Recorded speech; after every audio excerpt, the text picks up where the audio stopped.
This is Sholo Ford's presentation of high school football on iTalk 106.7 FM and iTalk1067.com.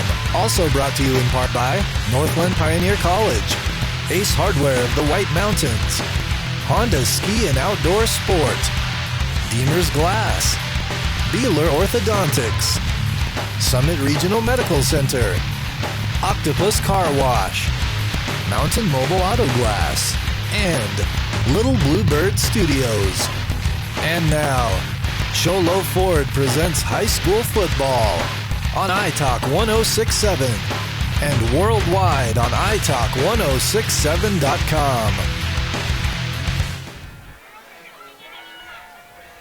It's another beautiful evening here at Sholo High School, where we are back for another game of the week, where the Cougars this time are hosting the American Leadership Academy, their campus at Ironwood. They are the Warriors. They are looking for their first win, as the Cougars are looking to rebound after suffering their first loss of both the season and their starting quarterback. As I'm Derek Palmer here alongside Punt Cooley. As Punt, we'll get a full rundown on what's going on with Keegan Clark when we have our injury report in just a moment. But the big question for Sholo right now is, how are they going to work Talon Lester into the offense and make it hum similar to the way that Clark would? Well, that is the big question for sure. You know, Clark, of course, one of the best athletes on that Sholo team, senior coming in this year, leading the team, with losing him last week against Thatcher with a broken jaw. But the good news is we hear he could be back around playoff time to help finish the season with this Cougar team.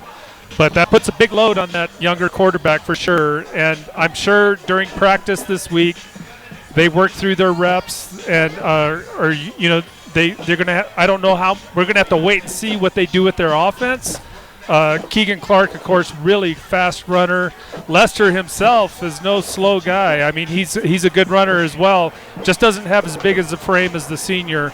So that might alter their offensive approach a little bit tonight. But the good news is they're coming up against an ALA team, as you said, Ironwood. They're coming in 0-3. Their 3 losses, 2 of those against the other ALA teams in the Valley, Gilbert and Queen Creek. Big lopsided losses there. Their last loss last week to Phoenix Christian, 41-6. So we're not expecting a really strong ALA team, let's be honest, tonight. So it'll be interesting to see what Sholo can do offensively, but they're going to definitely have to get off to a quick start to make a big statement. Well, let's talk about that when we look at our Ace Hardware keys to the game. Ace Hardware has a 24/7 locksmith. The next time you're locked out of your car or just need a key replaced any hour of the day or night, any night of the week, call Ace Hardware, your helpful place with 3 locations in Pine Top, Overgard, and Sholo. And we've already been dropping his name left and right. But Talon Lester, who has only thrown the ball 9 times for 18 yards. And we speculated last week against Thatcher that might have been the thing that they really needed to dial up to try to open it up. But that was a special case against Thatcher. What do you see tonight? Right. Well, and that was a lopsided score pretty much when he did enter the game. They did need to put points up. Sholo coming into that game, and really the first 2 games of the season, they really were a run-oriented team. They tried to be a run-oriented team against Thatcher.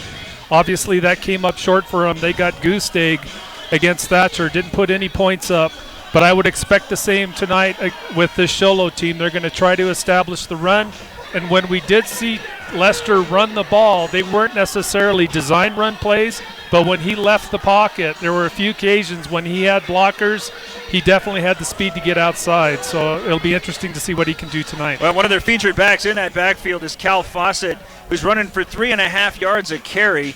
They really go with a committee in that backfield, but it does seem as if they want to highlight Fawcett more than anybody else. With this relatively inexperienced quarterback, is it really going to be up to Fawcett or another one of the running backs to take some of the heat off? Well, and Sholo does have a good backfield. Fawcett, of course, anchors that backfield.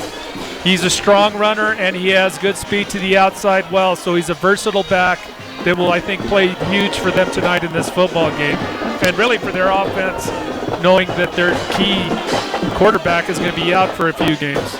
So on the other side of it for the Warriors, the ALA Ironwood Warriors, their signal caller is a junior who is making his first start, or his first season as a starter. He's Kyle Johnson, 5'9", 130 pounds, so not exactly a physically imposing young man. But what has the coaches said about him? Well, he's throwing about 59% in his first 3 games, 278 yards total, 1 touchdown, 1 interception. So Nothing really exceptional, but when you look at the stats for this ALA team, they definitely appear to favor the pass. They're averaging about 150, just over 150 yards a game compared to 40 yards a game rushing. And really quick, his favorite target is Andrew Fern, as he is the leading receiver for the Warriors. And now we're going to go down to the coin toss, and we'll hand it off to our white hat.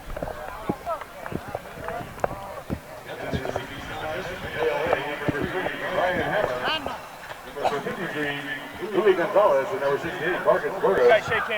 For the Cougars, captain number 1, Keegan Clark. Number 9, Zachary Maxwell. Number 24, Cal Fawcett. And number 54, Jack Baird. Gentlemen, sportsmanship. Okay? We want sportsmanship tonight. Let's make sure that your knee pads are below your knees before you play. Okay? I'm hot. All right. Cholo. Heads. Tails, heads, tails. Call it loud enough that your coach can hear you. If it hits the ground, we're going to pick it up and do it again. Okay? Here we go. Heads, he says. It is heads. It is heads. You don't want the ball. You got it. Kick, receive, or defend? Let's kick. You want the ball. Yeah. Which goal line would you like to defend first, sir? Gentlemen, put your backs to your goal lines. Cholo's elected to receive the ball. Gentlemen, shake hands. Let's have a good ball game. All right, so there you got it. ALA Ironwood wins the toss to first the second half. You can see Keegan Clark out there as he has limited mobility in the mouth region. But he's out there wearing his number 1, out there trying to offer some support however he can. Is his team getting hyped up? They're going to get the ball first. As send it down to senior field correspondent Ron Everingham for the Summit Healthcare Regional Medical Center injury report. Summit Regional Medical Center has everything your athlete needs to get back in the game. Thanks, Derek. Had a chance to catch up with Keegan Clark's parents earlier, and they did mention that he's going to have those rubber bands on. They're pretty tight. I talked to Keegan. He can't talk much, but he did say he's feeling well. But it's going to be 4 weeks until he gets those off, and then they'll let him go from there. And as Punt said just a minute ago, he could be back by playoffs, but we'll see. All right, thanks, Ron. We're going to hand it off. Oh, all right. This is Sholo and ALA Iron. We're coming up. This is Sholo for a presentation of high school football on iTalk 106.7 and iTalk 106.7.com. I chose Northland Pioneer College because it's close to where I live. My instructor taught me how to build a foundation and framing and use different tools that I haven't used. There's always be work everywhere. I want to get educated and start from the bottom and learn how to find myself and what I can do. MPC's transforming my life. I chose Northland Pioneer College because it's close to where I live. My instructor taught me how to build a foundation and framing and use different tools that I haven't used. There's always be work everywhere. I want to get educated and start from the bottom and learn how to find myself and what I can do. MPC's transforming my life.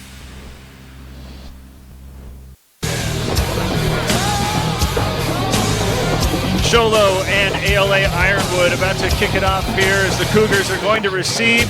Had a rough week after getting shut out by Thatcher last and are looking to try to shake off some of those demons against a team that is looking for its first win, but it ought to be noted they've had a pretty tough schedule, have these Warriors, as they come out ready to tee up. They got red hats, white tops, red pants, as the Cougars are now back to wearing their customary foreign green atop on the midriff and on the bottom. Beeler and Fawcett are back inside the 5-yard line, ready, awaiting the kickoff here from Alexander Oriwall, as he is going to step back and get ready to put a foot in this one, as it is a beautiful evening here at Sholo High School, as the campus is surrounded by rain, it seems. So everybody else is getting it, but we got nothing but the lovely. As it's back up on the tee. And really no wind. As you say, there is a storm around us, but so far it's very clear, no wind here.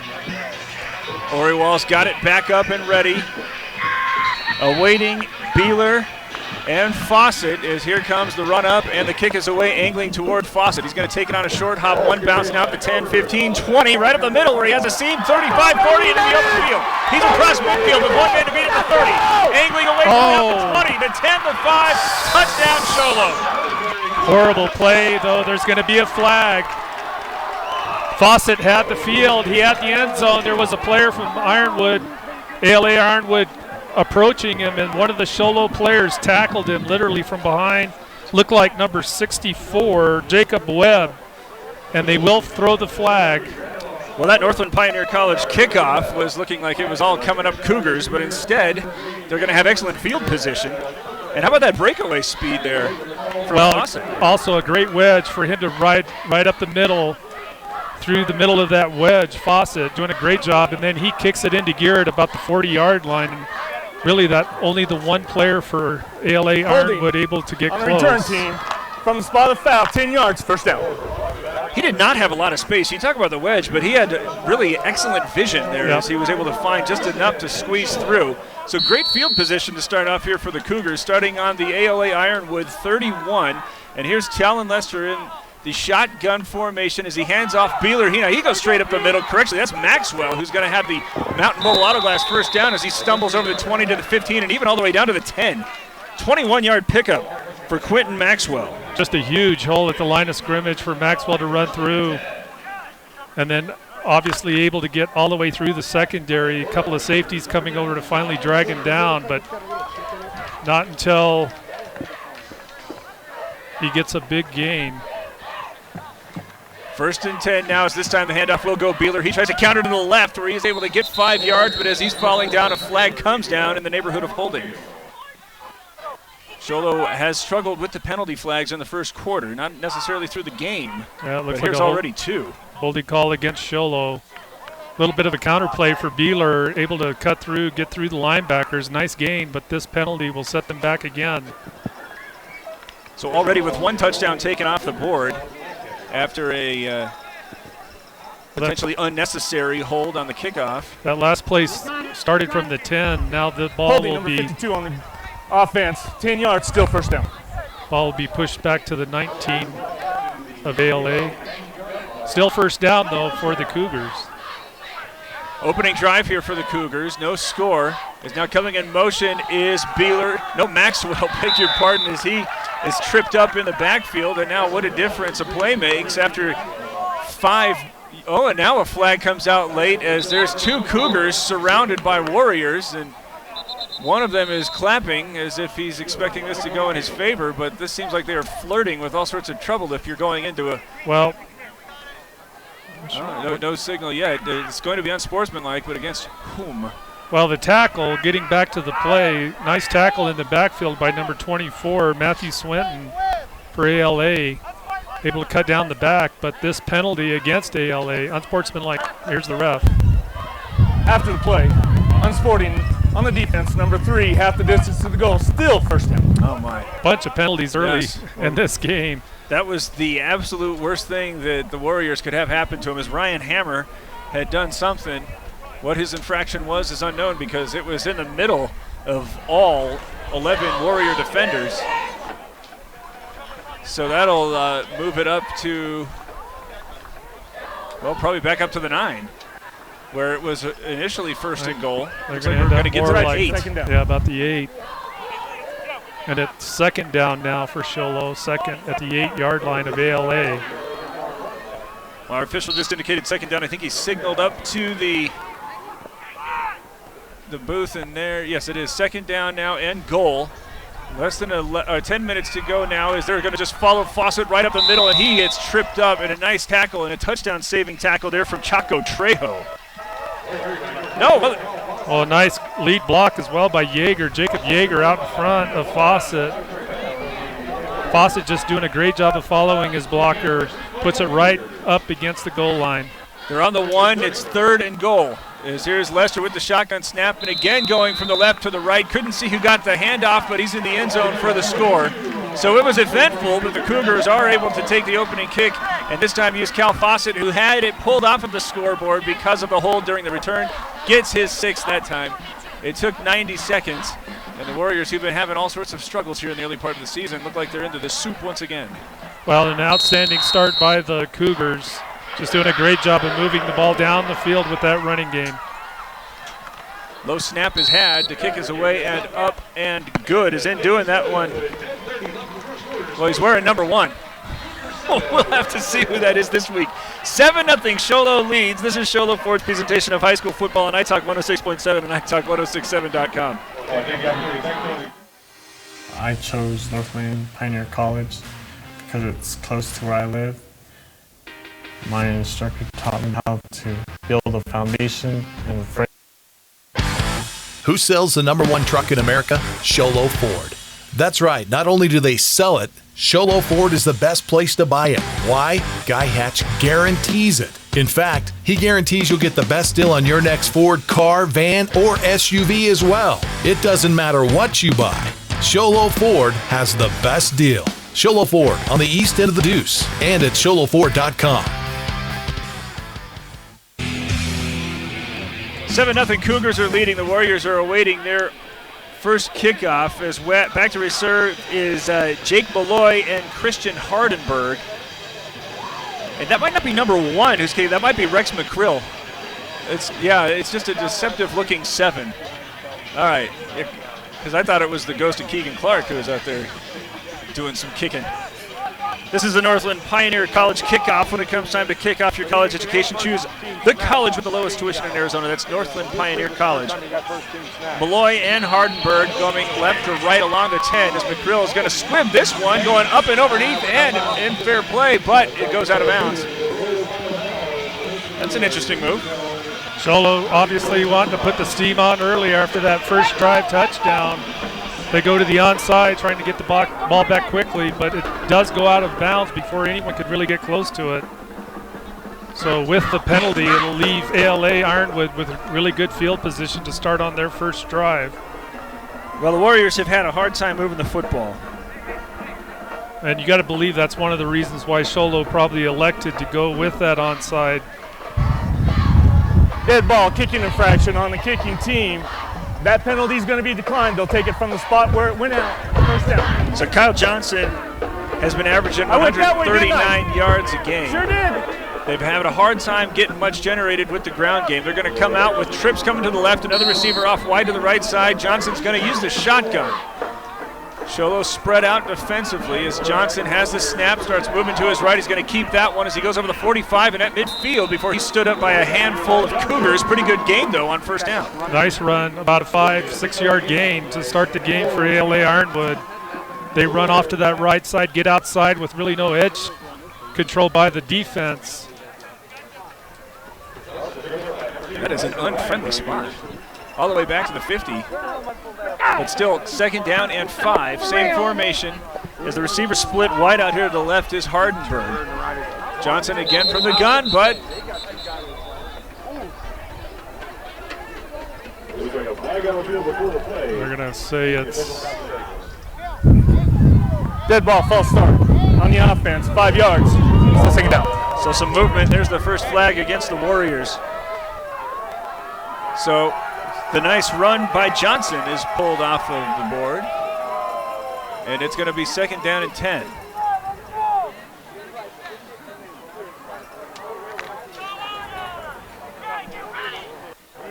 All right, another 4 receivers set. As it's actually Oriwall who's coming out here wide left. As Johnson, we got another flag and another false start. And it's difficult to say exactly who the guilty party is because it seems like that offensive line's moving an awful lot. Yeah, I'm not sure. I don't know if it's the receivers that are jumping. Dead ball, but false start on the offense. 5 yards, still second down. it's the line judge on the near side that's thrown both penalties.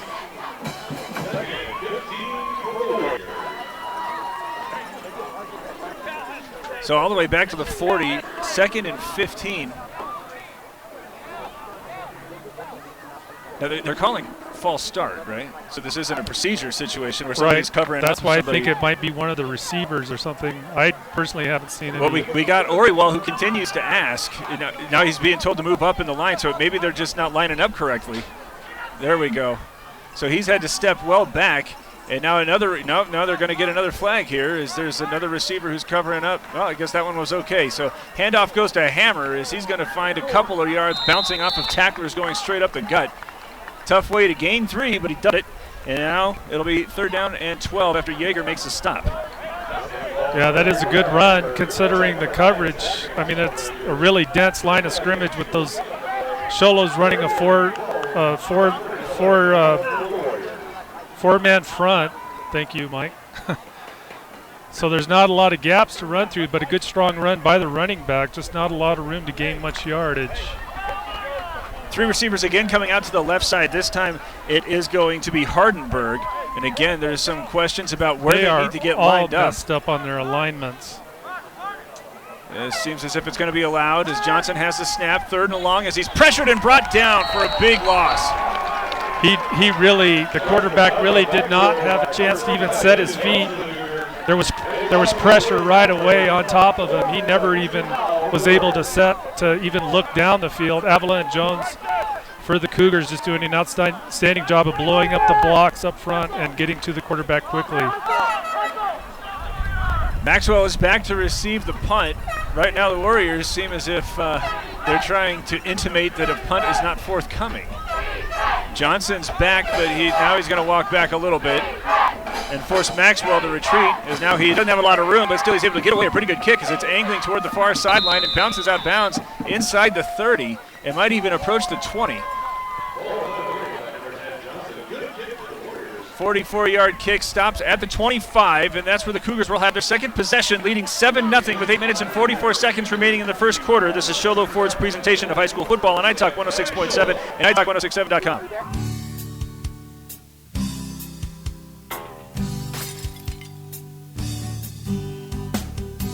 I got this. Don't take time out of your busy day. Let Mountain Mobile Auto Glass come to you. All our technicians are certified by the National Auto Glass Safety Council. Mountain Mobile Auto Glass will give you $50 cash, free movie passes, and free dinner. 536-5972. Mountain Mobile Auto Glass, cash back to you.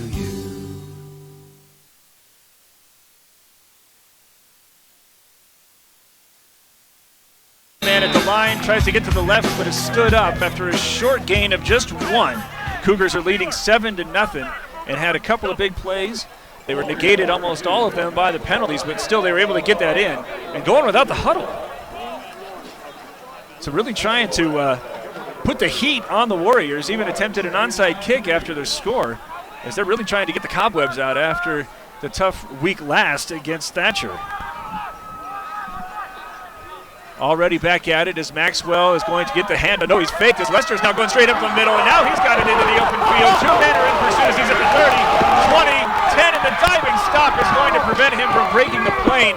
And a great effort there by one of the Warriors. Can't turn and get the number. I think that might have been 80, Yearn. Andrew Fern, beg your pardon.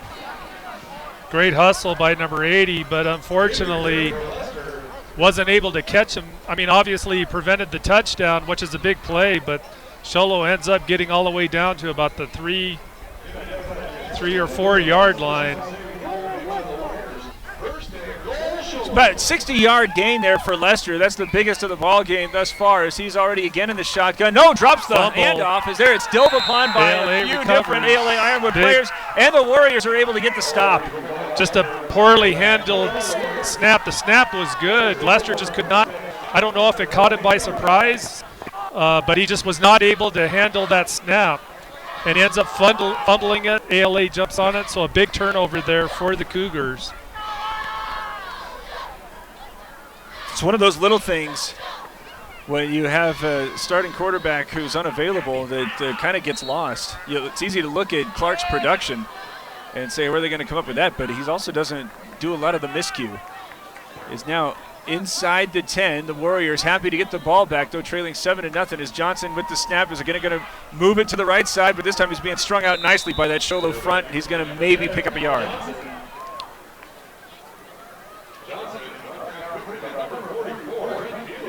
Beeler is able to get the stop.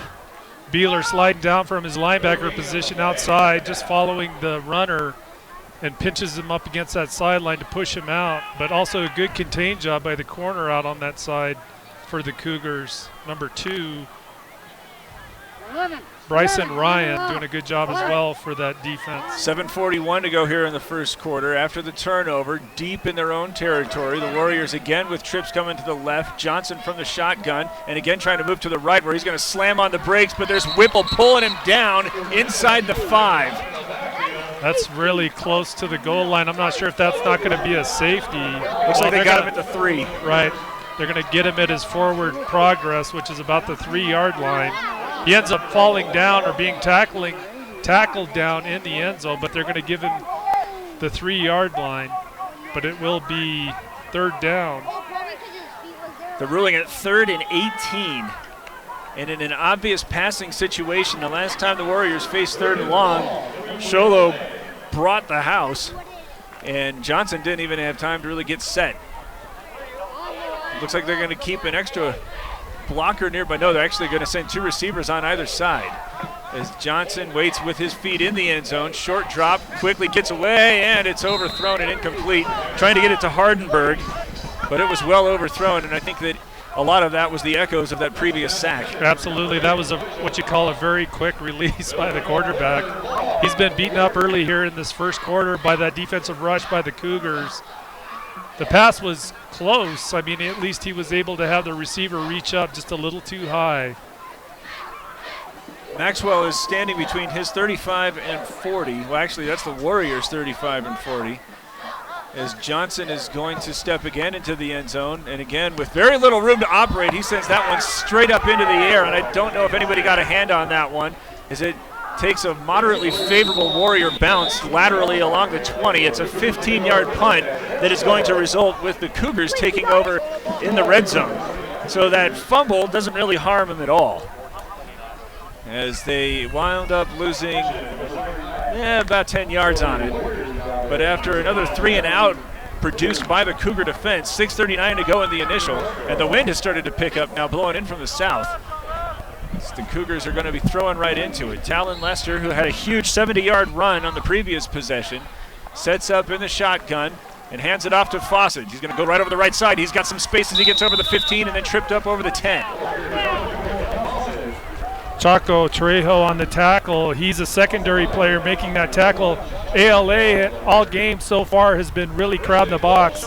They're putting 5 to 7 guys up on the line of scrimmage. So if these Sholo runners are able to get through the line of scrimmage, they're in good shape as far as not having many defenders challenging them once they get through that line of scrimmage. All right, here's 9 defenders on the line, just as you're saying, as they're going to try to pitch out to the right side where Maxwell has to make a man miss in the backfield. Beg your pardon, wrong sport. Alexander, he's able to get 2 yards. Alexander Oriol and Swinton in on the tackle. They both got pretty good defensive penetration into the backfield on that pitch. Well, the wind is really picking up. Just a few minutes ago, there was nothing. But now here it is, first, 2nd and goal on the 5. Maxwell's in the backfield as he again gets the call, set up the reverse as it's going to go to Cantor, who's into the end zone for the score. Little counter play. They pitch out to the back, who then hands off to Cantor, reversing back on the counter play. And once he hits the line of scrimmage, he was really untouched walking into the end zone for the 2nd score for Sholo tonight. That was almost unfair. Everybody was keyed off there on Maxwell. Yeah. And the seas just parted for Cantor, who's able to get that in there. 5-yard score as McCrill is in to attempt another extra point, and it's off the upright and no good. 13-0 though here early going. 5:42 to play at Sholo High School, where the Cougars are in the lead. This is Sholo Ford's presentation of high school football on iTalk 106.7 and iTalk1067.com.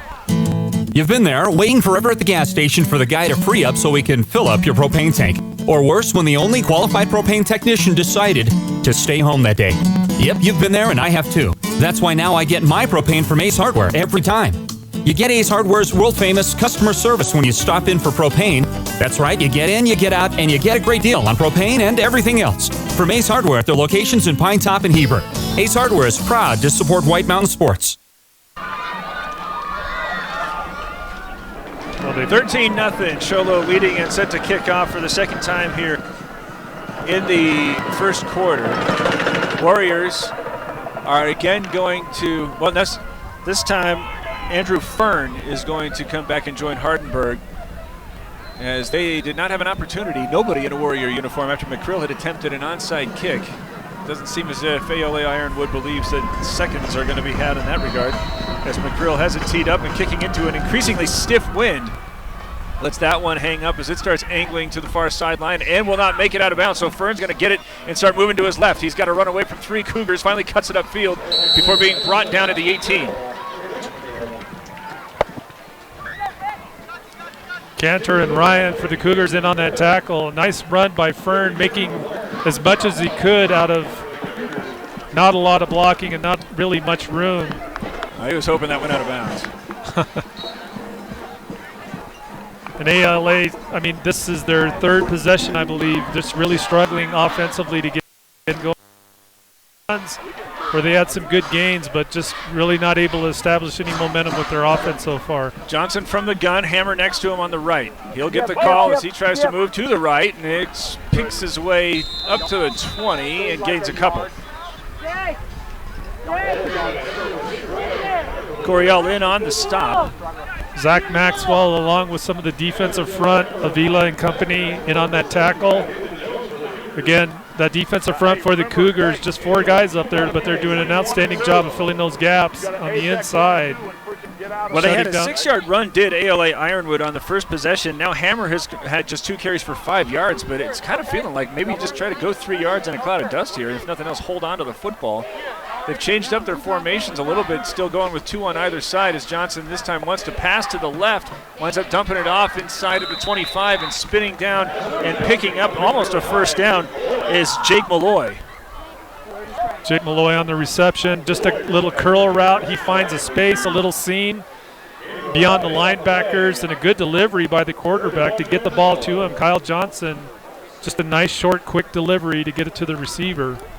The first time they've been in a 3rd and short situation. They just need 1 yard to try to hold on to this possession, trailing 13-0 with 4:20 to go here in the first quarter. Johnson this time with Hammer on his left. He's going to get the call, and he's stopped at the line and is even going to be dropped for a loss. Nathan Jones was the first Cougar there, as they are still looking for their first Warriors. Nathan Jones, number 75 for the Cougars, anchoring the inside of that defensive line, along with Avila, just doing an outstanding job. Really no room for the runner to run that time, actually losing just about a yard. So it'll leave ALA with 4th down here. Looking at 4th and 3, already trailing 13-0, and they're huddled up. Beeler doesn't seem as if he's buying a punt, and it looks as if they're going to come out into an offensive formation. Johnson again with Hammer on his left. Gates the snap, hands off. Hammer trying to go to the right side, burst through. He's got the first down, and then he's spun down at the 35. Pickup of 8 and a Mountain Mobile Auto Glass first down for the first time for the Warriors. Nice run by the running back Hammer to get through. Once he leaves that line of scrimmage, he just turns it on. He's able to get past the linebackers. Ultimately, a safety coming up to make the tackle for Sholo, but not in time until they get the first down. Now, that's got to do wonders for the Warriors' confidence, as they just went up there, lined up, and said, "We're coming at you. Come and stop it." Cougars couldn't. They got the first down and the football still with 3 minutes to go, though they trail 13-0. This time the 3 receivers going up to the right. High snap brought down. Hammer's going to try to again go up the middle, but he is met and hit hard. Nice run. Whoa, he's still on his feet. Oh, loose ball, I think. Oh, does he? Tough run by number 3, Hammer. He has a perfect last name. He just does not quit once he hits that line of scrimmage. Wow, it looked like Avila was going to drop him. Yeah, he just keeps those feet moving. He's not a real tall runner, so he's got that low, center of gravity, good leverage, and he just makes the most of it. Nice gain there. Watch the Thatcher game. The Eagles really were able to hurt the Cougars with some of these hard-hitting plays. Now the Warriors trying to fall in suit. 2nd down and 4 as they're instead going to throw this one. Johnson winds up. He's got a man open in the flat going to the far sideline. It's going to be brought down by Oriwall, and he's going to have enough for a Mountain Mobile Auto Glass first down on that pickup of 8. Nice play action pass. They fake the dive inside. Johnson has to actually spin completely around to get it out to the receiver out in the flats. The cornerback had actually played in thinking it was run. So a nice play call there by the Warriors to get another first down. Clock dips under 2 minutes to go. 13-0 Sholo leading, but here are the Warriors having picked up a couple of firsts and hang out of the ball. Single man split wide left, and now coming in motion right to left. Instead, the handoff goes to Hammer, who's tripped up, and I think it was from the motion. Well, he tripped on the quarterback. After receiving that handoff, he got his foot hung up with Johnson, and he ends up losing about a yard since he just fell as soon as he received that handoff. It's Louis Gonzalez, one of the Warrior linemen who's having a little bit of a hard time after he hops out of the pile. Going to get a really nice spot that time with just a loss of 1 for Hammer. Makes it, though, 2nd and 11. 3 receivers set, another man in the slot as Hammer is on the left. And again, a man coming in motion, and it's time to give goes to Hammer as he is going to be met at the line, but keeps his feet moving. Is able to go forward and pick up a yard or two after again being met in the backfield. And Gonzalez continues to really favor that right leg. And Zach Maxwell just put a big hit on that runner, but I got to tell you, Hammer takes the hit and just keeps leaning forward. Doesn't get a huge gain, but just the fact that he's able to run through that hit and keep moving, pretty impressive. And Louis Gonzalez is still really favoring. But I really admire the effort he's given here as it's 3rd down, maybe a short 10. Again, 3 receivers to the near side, single man wide right as Johnson has the snap and trying to set up a screen where it's going to be nearly completed, but incomplete after it goes in and out of Malloy's hands. That's a well-thrown pass. Malloy I'm not sure if he was hearing footsteps and short-armed it, but you can't fault the pass there. That was perfectly placed. Nice call, too, on 3rd down, 3rd and long, but now leave ALA with 4th down and about 9 with the ball on their 48. So it looks like we'll see if they want to go for it again here. Louis Gonzalez, the lineman that has been part of the conversation here, has now come off the field. So going with a number 2 offensive lineman are the Warriors as a timeout is going to be taken by ALA Ironwood. 12 seconds to go here in the first quarter, and the Cougars lead 13-0. This is Sholo Ford's presentation of high school football on iTalk 106.7 and iTalk1067.com. Who sells the number 1 truck in America? Sholo Ford. That's right, not only do they sell it, Sholo Ford is the best place to buy it. Why? Guy Hatch guarantees it. In fact, he guarantees you'll get the best deal on your next Ford car, van, or SUV as well. It doesn't matter what you buy. Sholo Ford has the best deal. Sholo Ford on the east end of the Deuce and at SholoFord.com.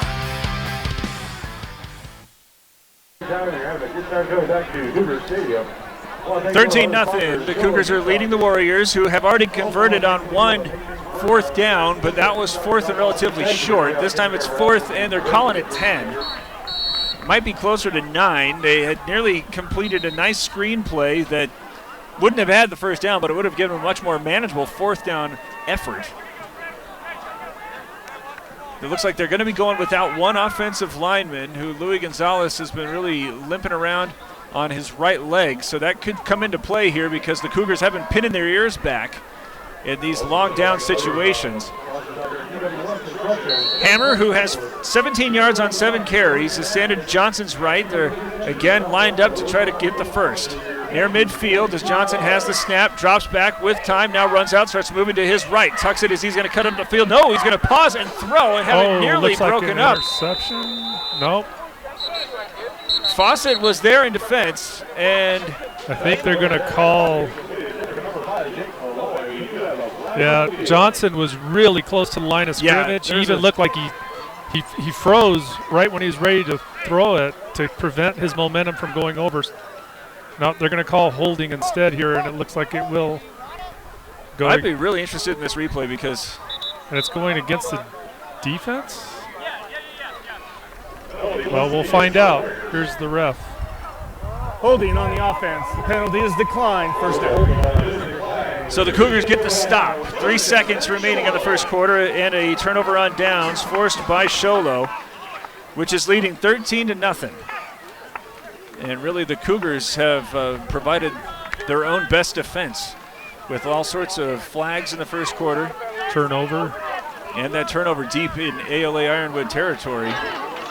Talon Lester's back out to work out of the shotgun, and Fawcett is standing on his left. This will be the only play, surely. Yeah, well, it's blown dead. And I don't see any flags. There's the flag, and the ref will let us know right here. Dead ball. False start on the offense. 5 yards, still first down. Well, I think this has already been a record-setting night for procedure plays. There's both teams. Lots of flags so far in this first quarter. It's sort of thing you kind of expect in week 1. It's week 4, punt. I hear you, man.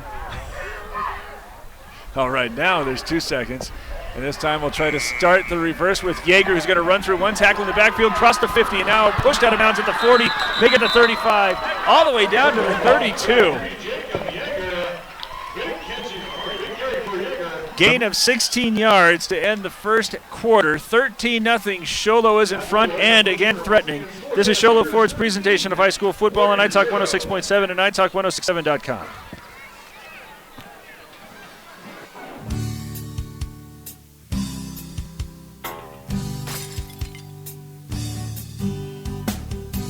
I got this. Don't take time out of your busy day. Let Mountain Mobile Auto Glass come to you. All our technicians are certified by the National Auto Glass Safety Council. Mountain Mobile Auto Glass will give you $50 cash, free movie passes, and free dinner. 536-5972. Mountain Mobile Auto Glass, cash back to you.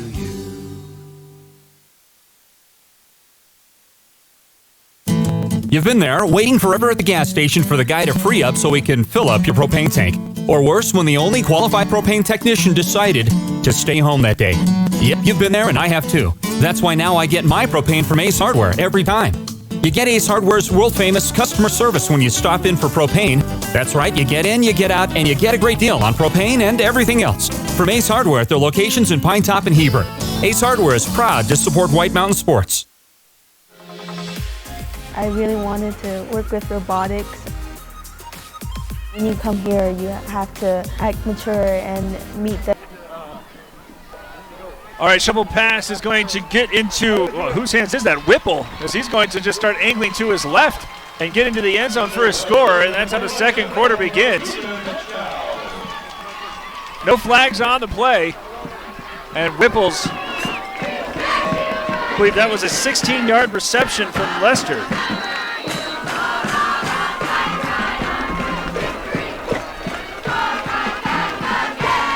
Well, they caught everybody flat-footed. All of us included. As it looks like they're going to line up for the two-point conversion, having missed the last extra point. Handoff will go to Fawcett, who's going over the left side and able to fall into the end zone for the two-pointer to make it 21-0 with 11:52 to go in the half. This is Sholo Ford's presentation of high school football on iTalk 106.7 and iTalk1067.com.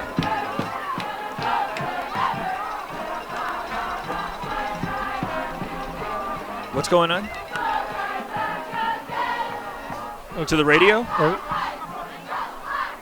I don't know. No, I mean, well, how many times do I push this thing? It says dialing.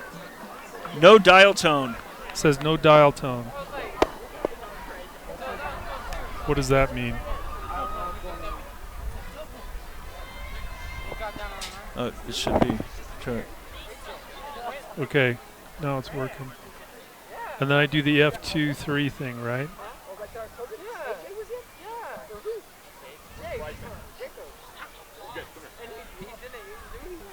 Hey, so you guys understand what I'm talking about when they're running double hits? Yeah. So when they got Can you hear us, Ashley?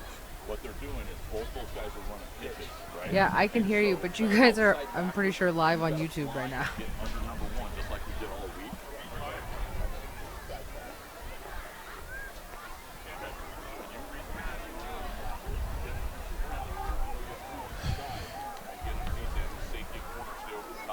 All right, well, I guess we'll just rock and roll. Are we on the radio, Ashley? Yes. We are on the radio. There's an injured player in the end zone as we've been powering through some technical difficulties, and we are grateful for your patience. Number 79 for ALA, Jeremy. They're working on his left leg. When Rostra, he's going to limp off. Big boy. Looks like an ankle maybe. I don't know. It seemed like they might have been stretching a hamstring. I wonder if he was cramping up. Could be. This is all speculative, of course. So he's being helped away. The Cougars needed just one play to complete their scoring drive here in the second quarter. They used a couple of big plays.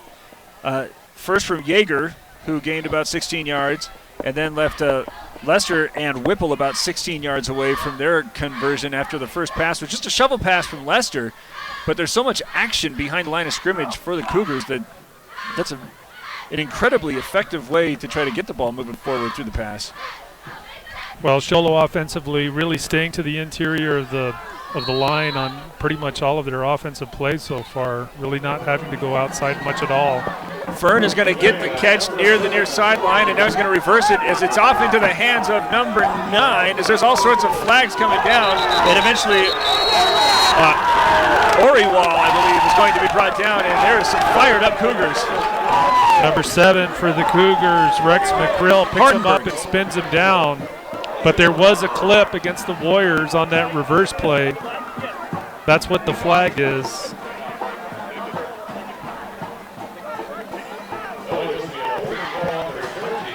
Well, it was seen by one and all. And this is starting to feel as if emotion might start taking over, especially after the way that the Cougars reacted. Block in the back. On the return team, half the distance to the goal, first down.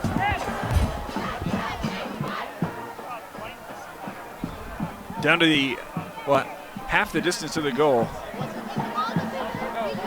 So it's a situation where the Warriors, who were able to move the chains twice in the last possession, now with 11:44 to go in the half, trailing 21-0, are going to start backed up to the 10. Cougars were really fired up after that stop and a clip that was seen by 3 different officials. Let's see if they have any of that energy coming out now. Johnson is going to start with De Niro standing on his right. Again, using the shotgun with 4 receivers. As the low snap is had, he starts dropping back into his end zone, and he's going to be stood up, and this should be a safety. Well, he does end up getting tackled, does Johnson, in the end zone by the defense of pretty much every lineman up front for the Cougars. But with the forward progress, they're going to put him back to about the 2-yard line. So a loss of 6 on that sack. A defensive front for Sholo. Good-sized kids up there, but they're just not having much trouble at all blowing up their blocks up front, consistently putting a lot of pressure on Johnson, the quarterback for ALA. It's interesting that they go with the pass out of first down there after having a lot of success on the previous possession with Ryan Hammer. Of course, he's not in there right now. De Niro is going to be back out and standing with Johnson in his end zone. Trips going to the left, and now a flag coming out late as this might have been delay a game. Indeed it was. Dead ball. Delay a game on the offense. Half the distance to the goal. Still second down. So make it back to the 2. Second down and 18. De Niro again the lone man in the backfield. As Johnson has the high snap, brought down, short drop, looking over the middle where it's grabbed and moving to the left where they're going to get some valuable real estate away from the goal line as that one was completed to Chaco Trejo for 8 yards, but make it now second down and 10.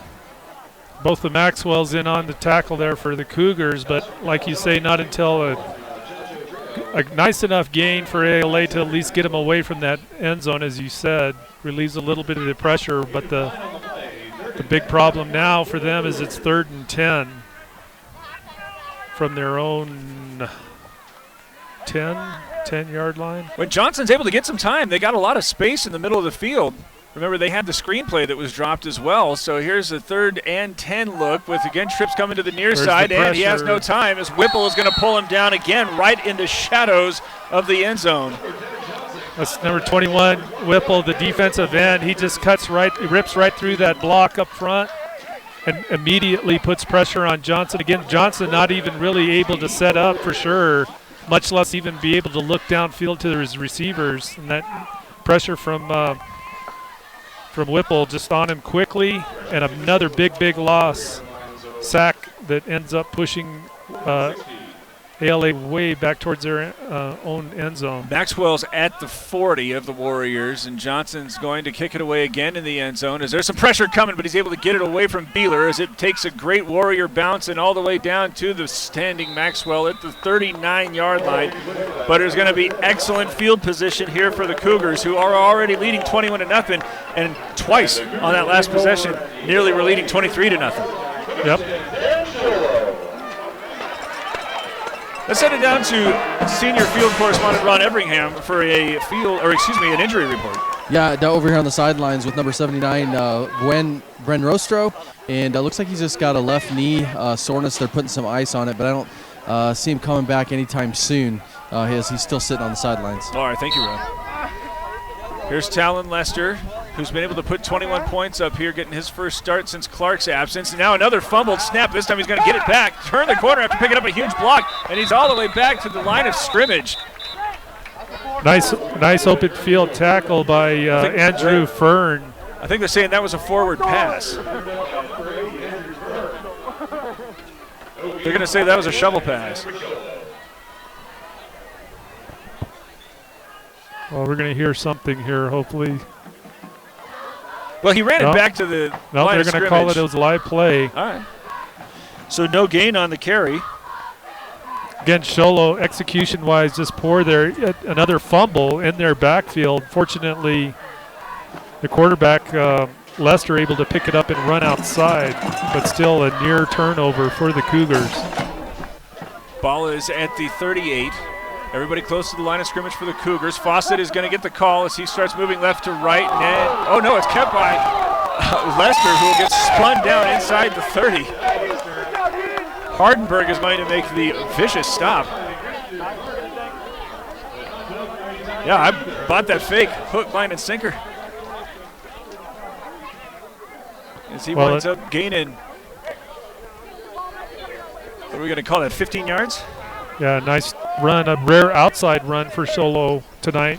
They've been able to get great offensive production running to the inside. And Mountain Mobile Auto Glass first down sets up this give to counter on the counter as he gets down to the 20. Malloy, number 5, in on the tackle on that counter play. Coming over from the linebacker position for ALA Warriors. 21-0, but the Cougars are again threatening in the red zone. Man comes in motion as they again get a fake. They give to Fawcett. Lester keeps it as he goes over the left of the line and is very close to the yard marker. Looks like they got him down at the 15 and are signaling first down. So Lester now has 90 yards on just 4 carries.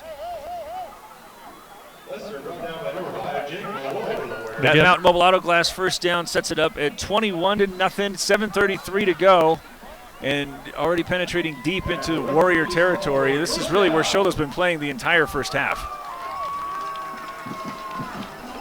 Well, offensively tonight, Sholo, other than the turnovers and near turnovers, some poorly handled snaps and handoffs. Fawcett this time does get the carry as he goes over the 10. He picks up 6. And it looks at this point at least, the Cougars are going to be picking up 5-6 yards of crack every time they hand it off. Yeah, their running game is just really clicking right now. My hands hurt from carrying this ball. Make it second down. They're going to call it 5. As a little bit, taking their time, but not really huddling.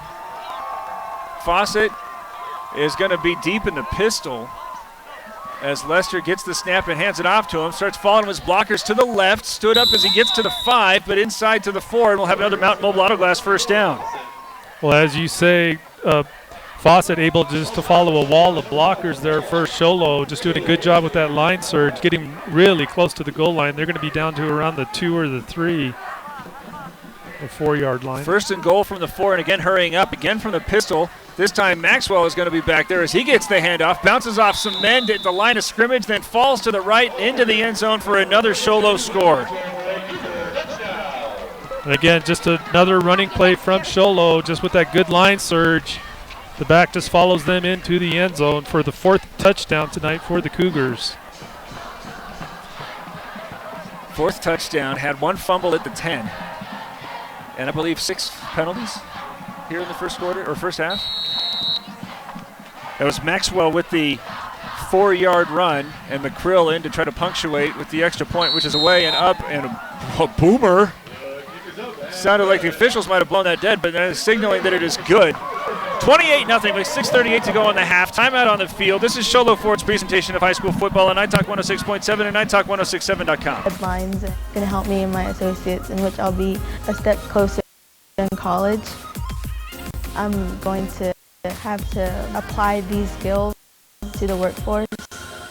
My ultimate career goal would be to be a mechanical engineer. NPC is transforming my life. I chose NPC because it offers good quality education. Ultimately, I want to be a nurse anesthetist, which is the start to that path. The instructors want you to succeed, which is really helpful.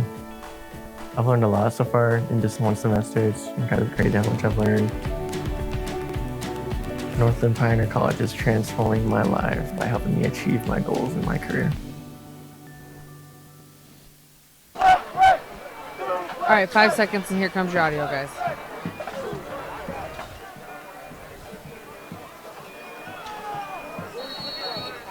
$28-0 Sholo leading as they're teed up for another Northland Pioneer College kickoff. This one again coming to the near side where Hardenberger's going to get the catch and fake the give on the reverse. Now trying to move to the right side where he is able to weasel out of 1 tackle at the 20, but will be held up in time for many a Cougar to fall upon him. So they got 2 first downs to the Warriors punt. What do they need to do to try to get this at least advancing into Sholo territory? Well, you know, the running game, they can't rely exclusively on. I mean, if they're going to really expect to move the ball, they're going to have to give Johnson some time to be able to throw the pass. That Sholo defensive front has just been outstanding in terms of just putting tremendous pressure on him, which has really denied ALA the ability to even try starting their passing game. Johnson from the shotgun and out of the backfield goes to De Niro off to the far sideline, and there's a great play to pick up some yardage as Cantor is going to be there for the stop, but not before the Warriors pick up 7. That's just another quick pass out to the flats with the motion back with good speed along the outside after he makes the catch, so a good gain there for about 8 yards. But, you know, quick plays like that, I think, for ALA at this point. And then, of course, they're going to have to make the catches and avoid the turnovers. But they're at a point here where they need to put points up. 3 receivers to the far side of the field. And now a man coming in motion left to right. Instead, the handoff goes to De Niro. Again, steps left, goes to the right side. Now he's all the way into the open field at the 45, 50, and steps out of bounds at the 44. A good speed once he gets outside. Only, unfortunately, steps out of bounds. But he was starting to separate himself from number 6, or number 9, sorry, Zachary Maxwell, the linebacker, trying to chase him down. But had he not stepped out of bounds, it would have been a long field for him to be able to run down. That 15-yard gain is good for a Mountain Mobile Auto Glass first down. And it's the 3rd time that they can move the chains to the Warriors with 6:19 to go in the half now, still trailing 28-0, but really looking for something to give them some momentum going into the second half where they're poised to get the ball first. De Niro has been a little bit of a revelation. He's been in the last 2 sequences, and now all sorts of confusion as Hearn has to hurry over to the far side. And this might be another delay of game or a timeout. Well, you can hear the coaches yelling at the players for Ironwood, trying to get them set. Well, timeout on the field here, 28-0. ALA Ironwood is trailing. This is Sholo Ford's presentation of high school football on Night Talk 106.7 and NightTalk1067.com. I chose Northland Pioneer College because their prices were affordable. I've learned everything about the hair, skin, and nails. I've gained confidence in what I'm doing, so I'll be successful when I get out in the salon. This is an industry where I'll always have a job, and a job where I can express my creativity and make my own hours. I have transformed my life by coming to NPC.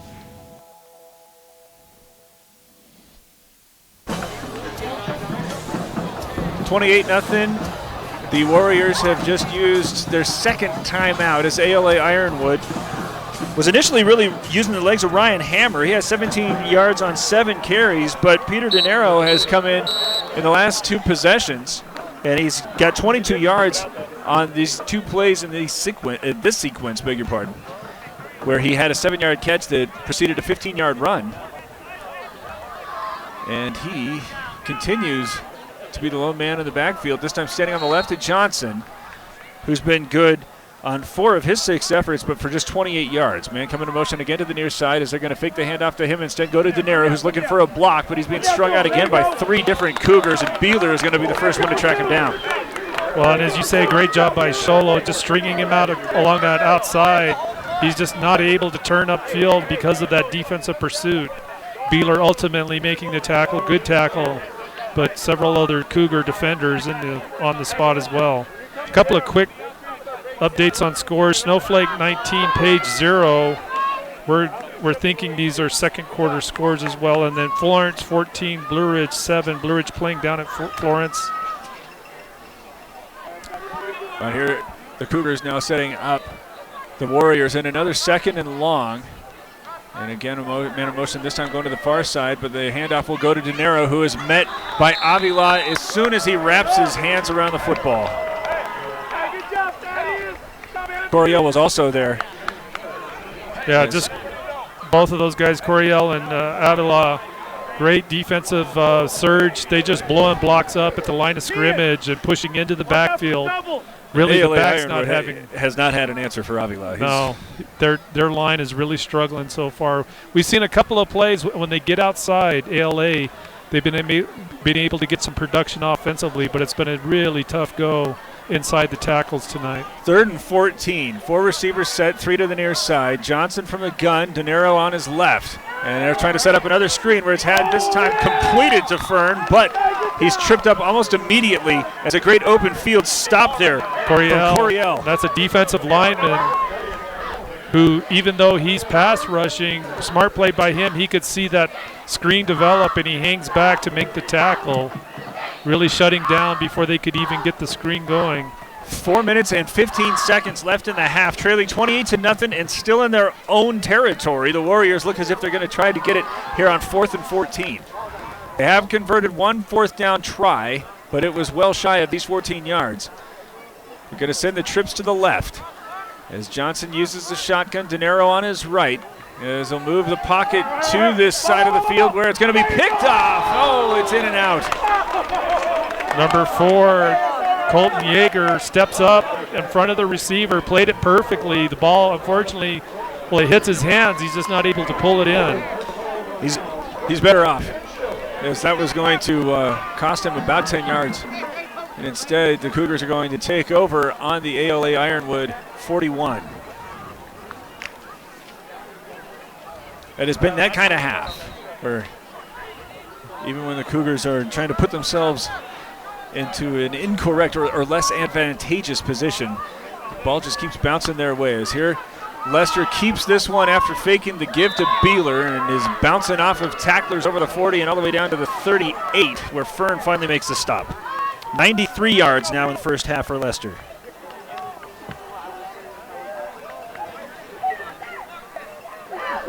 Set up now 2nd down and 6 as the Cougars are continuing to go in a little bit of a hurry up. Fawcett now is in the backfield as they're going to move the motion now to the left. There's a couple of blockers helping out Lester as he staggers and then gets over the yard mark for the Mountain Mobile Auto Glass first down and all the way down to the 30, where he has a 9-yard gain to go over the century mark on just 6 carries. Well, we talked at the top of the game about, what to expect from Sholo, having lost their starter last week against Thatcher. Keegan Clark, their starting quarterback, really one of the better athletes on this team. And so far, Talon Lester just showing up big time. He's over 100 yards just in the first half here, doing a great job anchoring that running game for the Cougars. Beeler on the reverse as he's trying to use a Maxwell block at being eventually shoved out of bounds after being held up, I think, by Quentin Maxwell. Someone from ALA, I'm not sure who it was, did just an outstanding job at just running in and blowing up blockers that actually bounced back into the running back. just an outstanding defensive play given the numbers on the field that he was up against. But another decent run outside for about a 3-yard gain for the Cougars. 2nd and 7, same formation as Maxwell is on Lester's left. This time fake the handoff as Lester wants to keep it there. Another job, this time being blown up by Marcus Burgess. Yes. Good job by him. He's just able to trip up Lester, but more importantly in the right place, given that little counter action by Lester, he's right there to trip him up. Actually went for a loss. 3-yard loss to make it 3rd down and 10 for the Cougars, leading 28-0 with 2 minutes and 22 seconds to go in the half. Handed off Maxwell, countering to the right, where he is brought down by his shirt tails. That's Louis Gonzalez, who was out for a couple of plays after looking like he had hurt his right leg, and he's able to pull down Maxwell. Well, he's still limping, as Gonzalez, but he does the job there. That's a big running back that he's pulling down from behind, but good job by him to limit the gain. So it'll give Sholo 4th down here. 4th down, looks like 6. Maxwell off on the right for Lester, who's going to keep this one running behind him as a lead blocker, and he's very close as he falls over the 20, but I don't know if he had enough. That's going to be very, very close. It's hard to see where the spot is from where we're at. Yeah, I think it's going to be short, so ALA will take over on downs. Well, he got 5, he needed 6, but still 105 yards and 1/2 of play on the ground for Talon Lester. He does have a couple of fumbles, but otherwise he seems like he's a little bit more comfortable. I don't think Sholo, other than that one shuttle pass, right? The shovel pass, that's been their offense all night tonight for the Cougars. That running game's really clicking for them. Minute and 45 seconds for the Warriors to work, trailing 28-0 here in the second quarter. De Niro is still the single back as Johnson is again using the shotgun. Now De Niro going out of the backfield, moving to the left. He's going to catch that one in the flats and is going to be met immediately and might have been intercepted.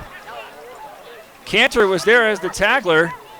They're going to say this one hit the ground before he had fallen on it, but Jaeger is back there insisting that thing, no, that's Bryson Ryan. I don't know if we have a replay on that, but the receiver, it hit his hands, bounced off. Looks like it might have bounced into the defender, but they're going to call it a reception. So obviously, De Niro was able to pull it back in for the reception, but not much of a gain. It'll get right back to the line of scrimmage. Incidentally, when the players were separated, it was Cantor who had the football. But there you go. So 2nd down and 10, clock moving under a minute to go. De Niro again on the left, Johnson with 3 receivers to the right and another procedure flag. Line judge again, so the alignment. Dead ball, false start. Offense, 5 yards. Still second. I believe that's the 4th procedure flag for the Warriors.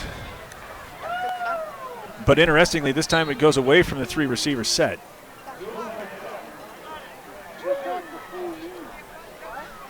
$28-0, and now with 5 yards extra that they have to pick up, facing 2nd and 15. As we'll have a conversation here at halftime about what is plaguing the Warriors on both their lineup and their initiation of the offense. So the clock now moving, 24 seconds to go in the half, and everybody going to get really close to the line as De Niro and Johnson are back in the shotgun. Moving to the left, and he's going to be met by a quartet of Cougars who are going to drive him inside the 5, but forward progress should prevent that from getting too close to the end line. And with 5 seconds to go, that should serve as the final play of the half. And that is so. One half is in the books, and the Cougars have been in control, have only allowed 2 first downs, and are leading 28-0 here at Sholo High School. We'll continue our conversation right after this. It's Sholo Ford's presentation of high school football on iTalk 106.7 and iTalk1067.com. I chose Northland Pioneer College because it's close to where I live.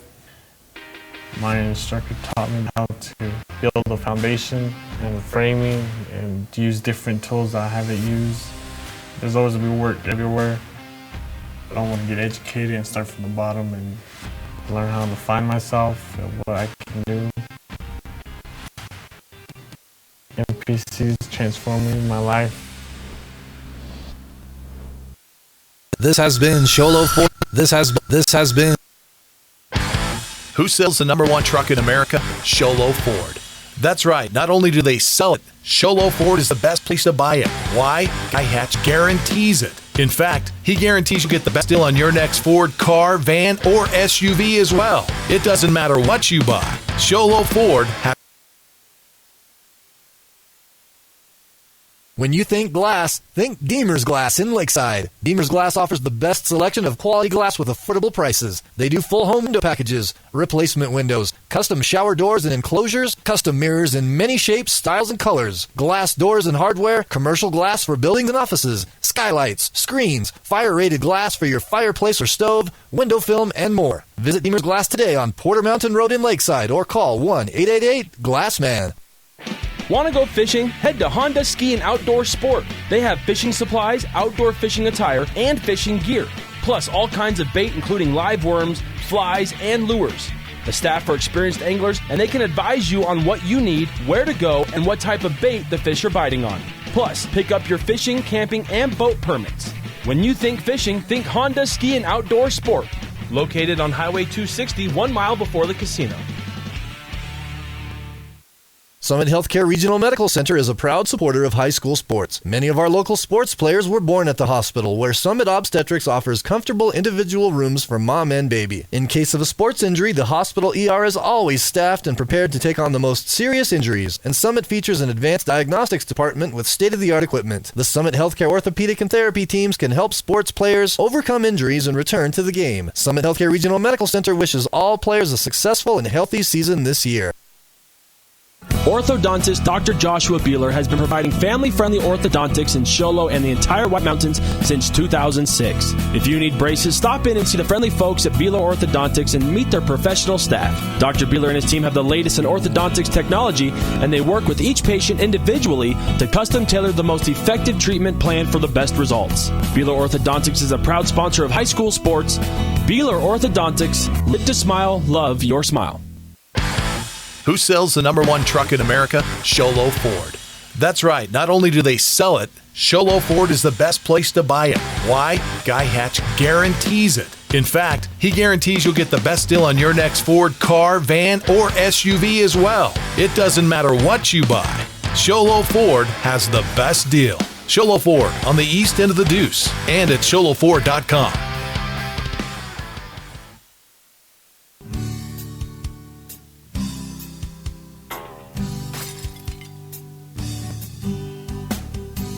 I got this. Don't take time out of your busy day. Let Mountain Mulatto Glass come to you. All our technicians are certified by the National Auto Glass Safety Council. Mountain Mobile Auto Glass will give you $50 cash, free movie passes, and free dinner. 536-5972. Mountain Mobile Auto Glass, cash back to you. You've been there, waiting forever at the gas station for the guy to free up so he can fill up your propane tank. Or worse, when the only qualified propane technician decided to stay home that day. Yep, you've been there and I have too. That's why now I get my propane from Ace Hardware every time. You get Ace Hardware's world-famous customer service when you stop in for propane. That's right, you get in, you get out, and you get a great deal on propane and everything else. From Ace Hardware at the locations in Pine Top and Heber. Ace Hardware is proud to support White Mountain sports. I really wanted to work with robotics. When you come here, you have to act mature and meet deadlines. It's going to help me and my associates, in which I'll be a step closer in college. I'm going to have to apply these skills to the workforce. My ultimate career goal would be to be a mechanical engineer. MPC is transforming my life.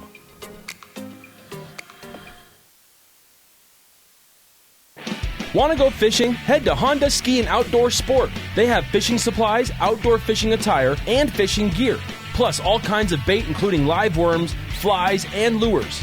The staff are experienced anglers and they can advise you on what you need, where to go, and what type of bait the fish are biting on. Plus, pick up your fishing, camping, and boat permits. When you think fishing, think Honda Ski and Outdoor Sport. Located on Highway 260, 1 mile before the casino.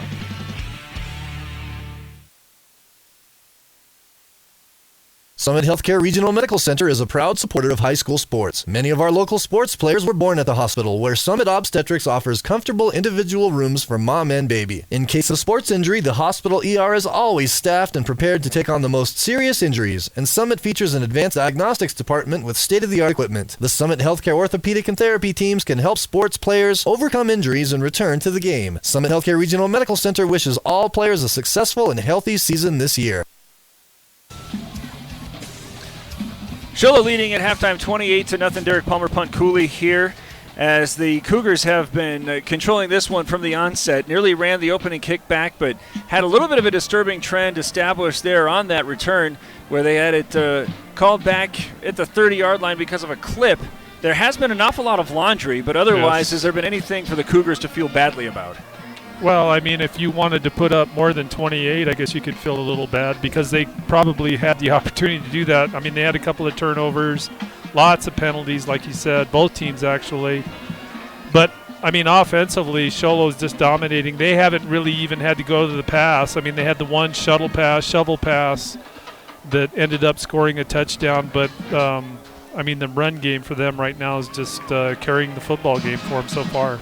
That run game has been headlined by Talon Lester, who's only needed 8 carries to get to 105 yards. He got 70 of them on his first look, as there was a great stop to prevent him from getting into the end zone. But otherwise, you're talking about 31 yards from Cal Fawcett on 5 carries, 33 yards for Quinton Maxwell on 5 carries. Each of them have been able to get into the end zone with a score. Keenan Cantor has also been able to get into the end zone. He has 10 yards on 2 carries. And then the only pass was a little shovel pass between Lester and Kevin Whipple that also went for a score. This is, of course, already well in hand. The ALA Ironwood Warriors have only been able to get 2 first downs, but with the Cougars trying to use this time to get Talon Lester a little bit more acclimated and comfortable in the offense, do you think that it would be a bad idea for them to try to throw it downfield a little bit more, even though that's really not a big staple of their offense, but still just to get in the reps? Yeah, you know, that's something I guess that would make sense maybe in the second half, just to use the game as a way to get some experience under his belt. Of course, we saw him last week. He had to come in, of course, for Clark, who was injured.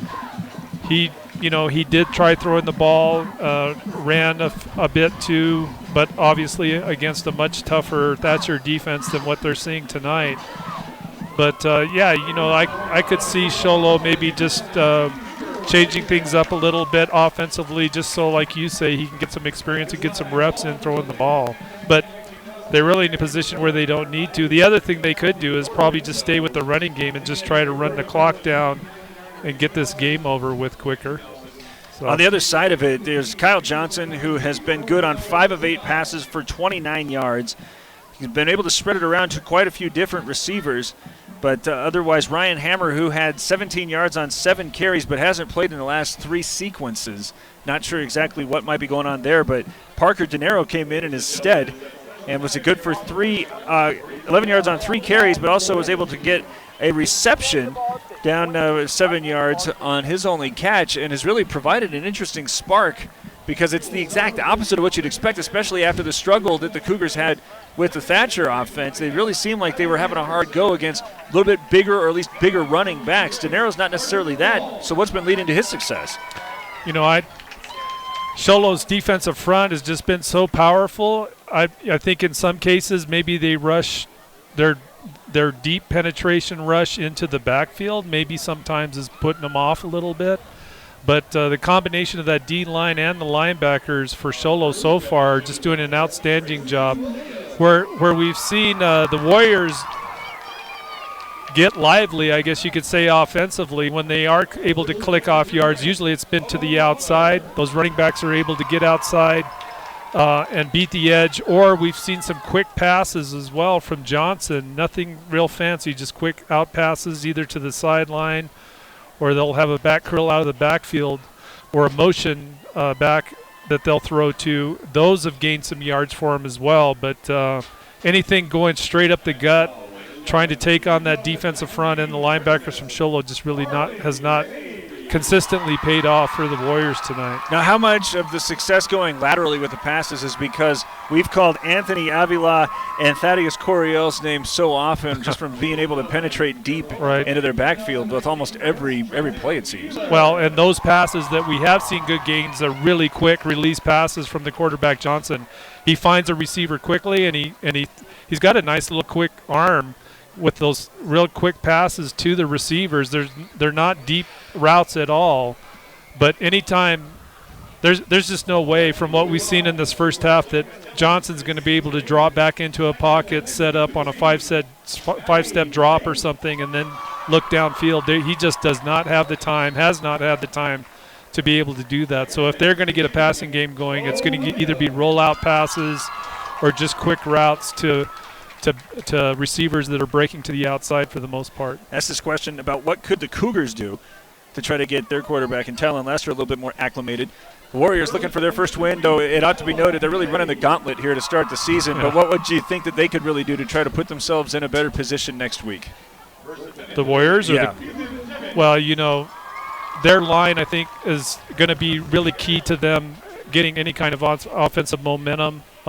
It's a young team from what we could tell looking at the roster, so I think that's part of the challenge. So just getting the experience. Sholo's a solid team, so I think that's gonna make a difference for them. But they're going to really have to establish a running game of some sort. You just can't. They're coming into this game tonight averaging over, I can't remember what the number is, but many more passing yards than they have been able to generate through the run, but they're going to have to establish some sort of a running game. It doesn't have to be the anchor for their offense, but they've got to get something going.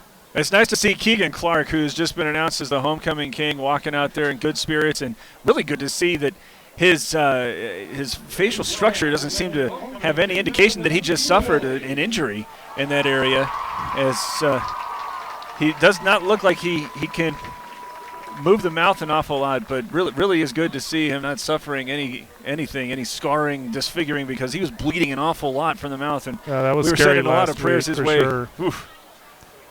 So there's if you're watching it online, the homecoming court is what we call that, and they are brandishing balloons and smiles all as their team is leading 28-0 here at the half. And we'll return and try to give you a couple of scores from around the state as the Cougars are leading big at halftime 28-0 on Sholo Ford's presentation of high school football on iTalk 106.7 and iTalk1067.com. Orthodontist Dr. Joshua Beeler has been providing family-friendly orthodontics in Sholo and the entire White Mountains since 2006. If you need braces, stop in and see the friendly folks at Beeler Orthodontics and meet their professional staff. Dr. Beeler and his team have the latest in orthodontics technology, and they work with each patient individually to custom tailor the most effective treatment plan for the best results. Beeler Orthodontics is a proud sponsor of high school sports. Beeler Orthodontics, live to smile, love your smile. Who sells the #1 truck in America? Sholo Ford. That's right. Not only do they sell it, Sholo Ford is the best place to buy it.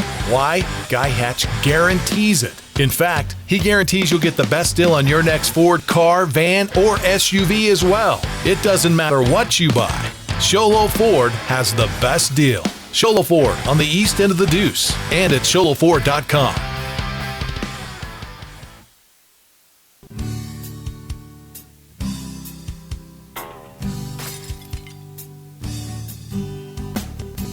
I got this. Don't take time out of your busy day. Let Mountain Mobile Auto Glass come to you. All our technicians are certified by the National Auto Glass Safety Council. Mountain Mobile Auto Glass will give you $50 cash, free movie passes, and free dinner. 536-5972. Mountain Mobile Auto Glass, cash back to you.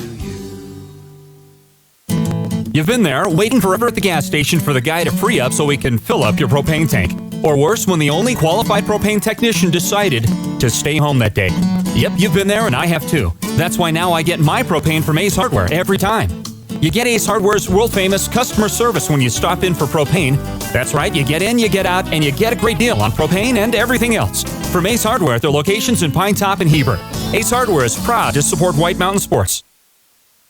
When you think glass, think Deemer's Glass in Lakeside. Deemer's Glass offers the best selection of quality glass with affordable prices. They do full home window packages, replacement windows, custom shower doors and enclosures, custom mirrors in many shapes, styles, and colors, glass doors and hardware, commercial glass for buildings and offices, skylights, screens, fire-rated glass for your fireplace or stove, window film, and more. Visit Deemer's Glass today on Porter Mountain Road in Lakeside or call 1-888-GLASSMAN. Want to go fishing? Head to Honda Ski and Outdoor Sport. They have fishing supplies, outdoor fishing attire, and fishing gear. Plus all kinds of bait including live worms, flies, and lures. The staff are experienced anglers and they can advise you on what you need, where to go, and what type of bait the fish are biting on. Plus, pick up your fishing, camping, and boat permits. When you think fishing, think Honda Ski and Outdoor Sport. Located on Highway 260, 1 mile before the casino. Summit Healthcare Regional Medical Center is a proud supporter of high school sports. Many of our local sports players were born at the hospital, where Summit Obstetrics offers comfortable individual rooms for mom and baby. In case of a sports injury, the hospital ER is always staffed and prepared to take on the most serious injuries, and Summit features an advanced... We got... Is that because of Cam? Yeah, you guys sound super weird. Do we? Why is that? Hey, Camden. Want to go fishing? Head to Honda Ski and Outdoor Sport. They have fishing supplies, outdoor fishing attire, and fishing gear. Plus all kinds of bait including live worms, flies, and lures. The staff are experienced anglers and they can advise you on what you need, where to go, and what type of bait the fish are biting on. Plus, pick up your fishing, camping, and boat permits. When you think fishing, think Honda Ski and Outdoor Sport. Located on Highway 260, 1 mile before the casino. Orthodontist Dr. Joshua Beeler has been providing family-friendly orthodontics in Show Low and the entire White Mountains since 2006. If you need braces, stop in and see the friendly folks at Beeler Orthodontics and meet their professional staff. Dr. Beeler and his team have the latest in orthodontics technology, and they work with each patient individually to custom tailor the most effective treatment plan for the best results. Beeler Orthodontics is a proud sponsor of high school sports. Beeler Orthodontics, live to smile, love your smile. Want to go fishing? Head to Honda Flies and Lures. The staff are experienced anglers and they can advise you on what you need, where to go, and what type of bait the fish are biting on. Plus, pick up your fishing, camping, and boat permits. When you think fishing, think Honda Ski and Outdoor Sport. Located on Highway 260, 1 mile before the casino. Orthodontist Dr. Joshua Beeler has been providing family-friendly orthodontics in Show Low and the entire White Mountains since 2006. If you need braces, stop in and see the friendly folks at Beeler Orthodontics and meet their professional staff. Dr. Beeler and his team have the latest in orthodontics technology, and they work with each patient individually to custom tailor the most effective treatment plan for the best results. Beeler Orthodontics is a proud sponsor of high school sports. Beeler Orthodontics, live to smile, love your smile. Who sells the #1 truck in America? Show Low Ford. That's right. Not only do they sell it, Show Low Ford is the best place to buy it. Why? Guy Hatch guarantees it. In fact, he guarantees you'll get the best deal on your next Ford car, van, or SUV as well. It doesn't matter what you buy. Show Low Ford has the best deal. Show Low Ford on the east end of the Deuce and at showlowford.com.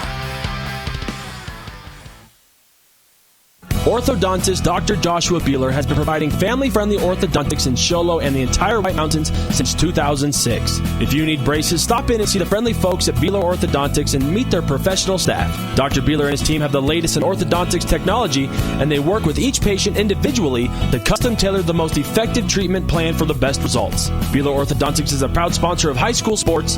Beeler Orthodontics, live to smile, love your smile. Who sells the #1 truck in America? Show Low Ford.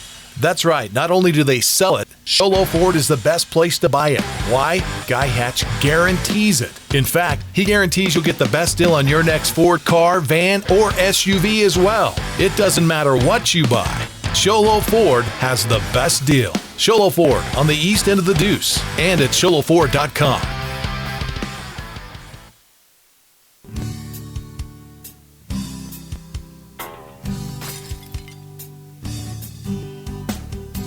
Hi I got this. Don't take time out of your busy day. Let Mountain Mobile Auto Glass come to you. All our I thought the kids played real hard. I liked our run game. I thought our run game looked good. Made a few mistakes. I think we should have got that first down right before the half, and shouldn't have had that one fumble. It's just a mishandled snap. So I'd like to see us clean that up a little bit.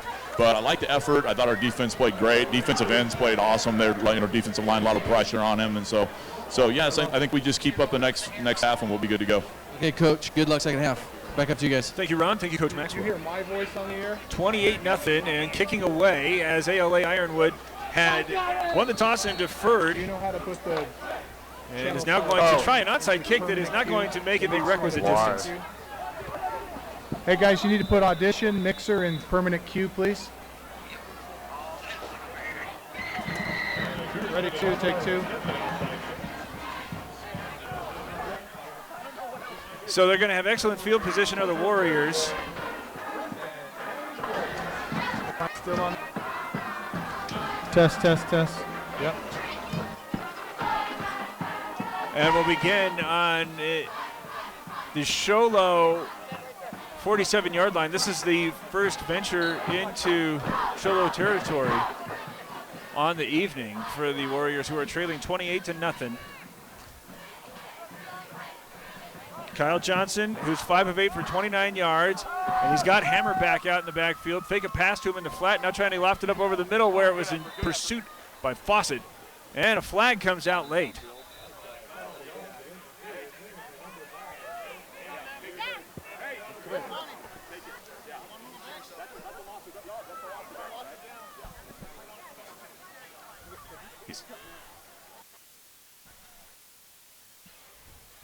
So the flag is down, and it looks as if this is going to be against the Warriors.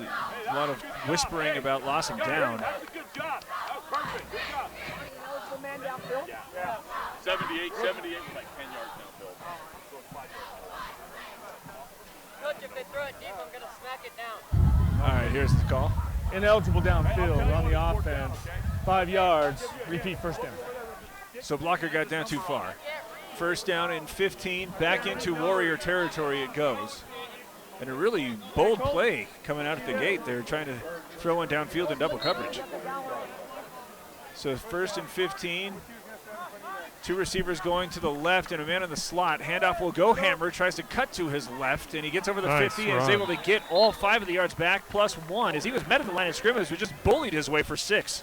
And we've seen that from Hammer, the running back for ALA tonight. He looks like when he gets that initial contact, he'll come almost to a complete stop, but he just keeps those feet moving and always has that nice surge. Still second and long, though, with the clock moving at 11.5 to play. 28-0 as the Sholo Cougars have been in control since the opening kick. 2 receivers coming to the right side and a man on slot on this side of the line. Single man split wide left as Johnson fakes the give to Hammer, tries to throw it to the near sideline where it's had by Hardberg. And he's over the 40, but short of the first down, though.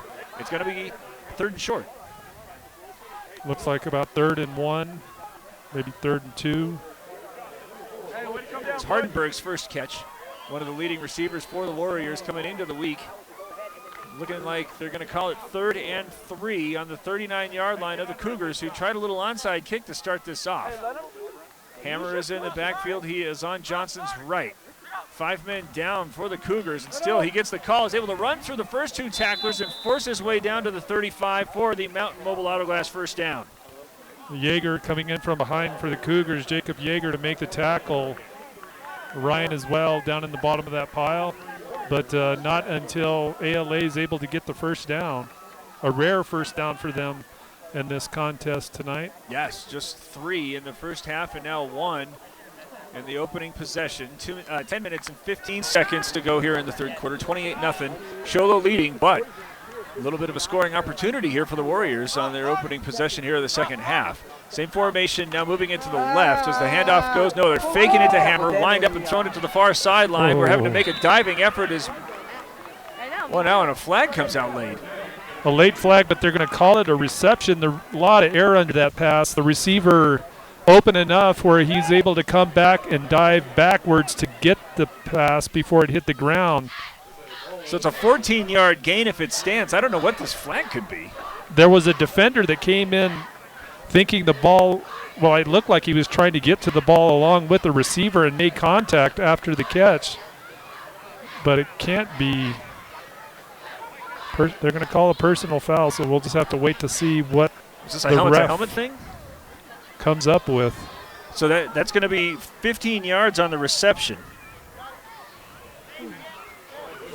Well, here we go. He'll explain it to us. The catch is good. After the play, personal foul. Half the distance to the goal, first down. Well, we don't know what the personal foul was for. I have to assume it was the contact between the receiver and the defender, but that's an assumption on our part. So into the red zone go the Warriors. Less than 10 minutes to play in the third quarter. 28-0 they trail, but they're looking at 1st and 10 from the 11. They can get a first down just outside the goal line as Johnson is in the shotgun, and again with the give to Hammer as he charts left and has to come back to the right before he's stood up by the entirety of the Sholo front.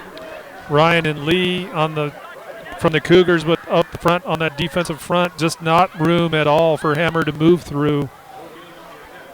He's just plugged up along with some of his offensive linemen. Just a great wall there by the Cougar defense. So it'll be 2nd down and 10. We talked about how Avila has been making such a presence in the backfield, but they've been running right at him essentially here to start the second half as they're looking at a 2nd down and 10 play with 3 receivers on the line. Shotgun snap had by Johnson, who's pressured, throwing it over the middle where it goes through Chaco Trejo, and another flag comes out as Trejo was exposed and somebody came in and gave him a pop. Well, one of them looked like his own player. They had receivers crossing in the end zone, but there were some defenders in there as well. So it could be interference. We'll have to wait and see. There's a lot of conversation about pass interference against Sholo. Even Coach Maxwell was getting in on the chatter about the Sholo penalties. Defensive pass interference. It's Kean Cantor is going. It was in the end zone. It'll be on the 1 yard line first. So if you didn't say this was in the end zone, so all the way down to the 1. Right. Pass into the end zone. That's where the contact was, so they'll take it down to the 1. ALA, by virtue of that failed onside kick, had great starting field position. Now they're down to the 1. The first time they've been in the red zone at all against Sholo. We'll see if they can punch it in here. 8 men at the line of scrimmage for the Cougars defensively as Hammer gets the call, goes right up the middle, and spins into the end zone for the score. Nice run by Hammer. He gets contacted at the line of scrimmage by Avila, but with that little spin move, able to fall forward in for the first score tonight for ALA. Well, that makes it 28-6, and in to perform the kicking duties is Alexander Oriwal.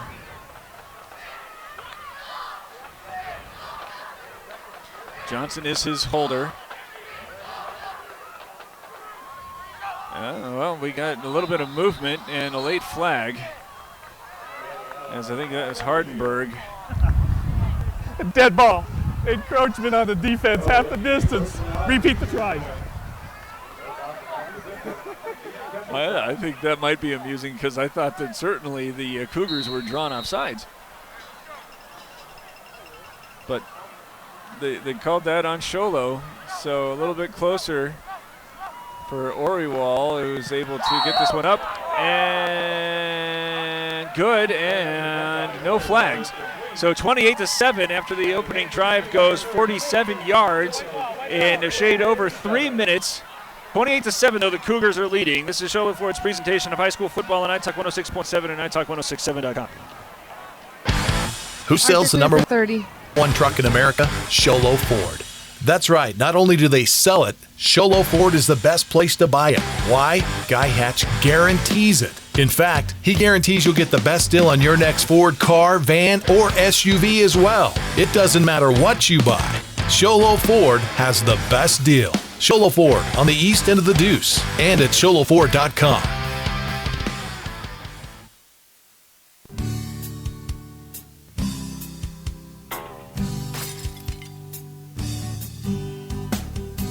I got this. Don't take time out of your busy day. Let Mountain Mobile Auto Glass come to you. All our technicians are certified by the National Auto Glass Safety Council. Mountain Mobile Auto Glass will give you $50 cash, free movie passes, and free dinner. 536-5972. Mountain Mobile Auto Glass, cash back to you.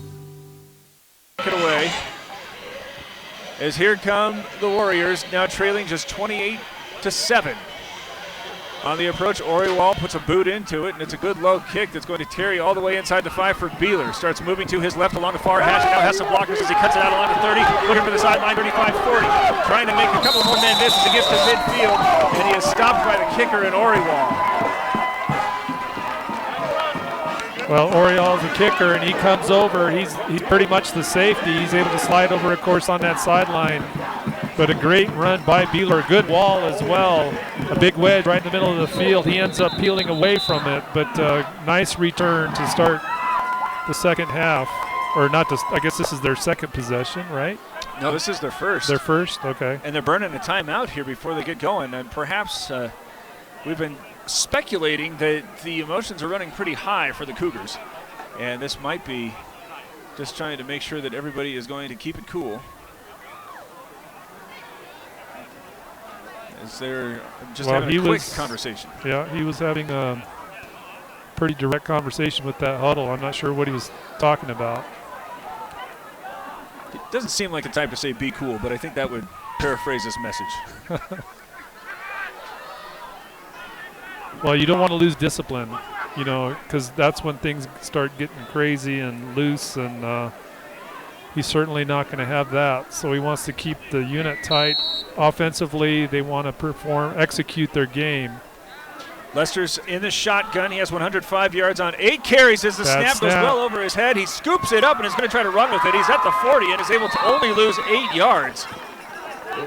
Whoa, look at that spot all the way across the 45 to the 47. He only lost 3. Disaster averted.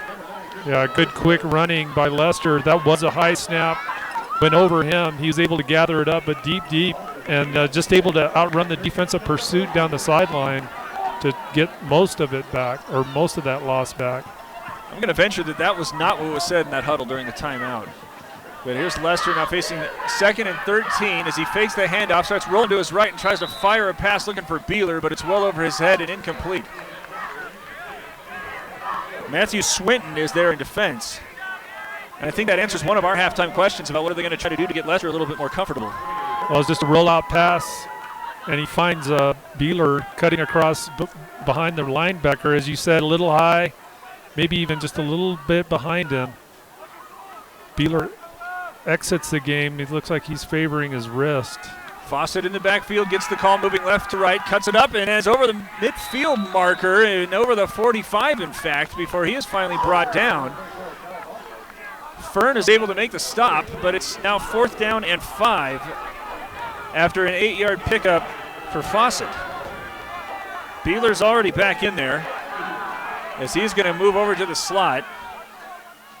And the Cougars are going for it here on 4th down from the ALA Ironwood 44. Shotgun snap had by Fawcett. He's going over the right of line, and now he's in the open field. He's got one man to beat as he starts angling to his right as he's in the end zone for the score. 46 yards. 46 yards.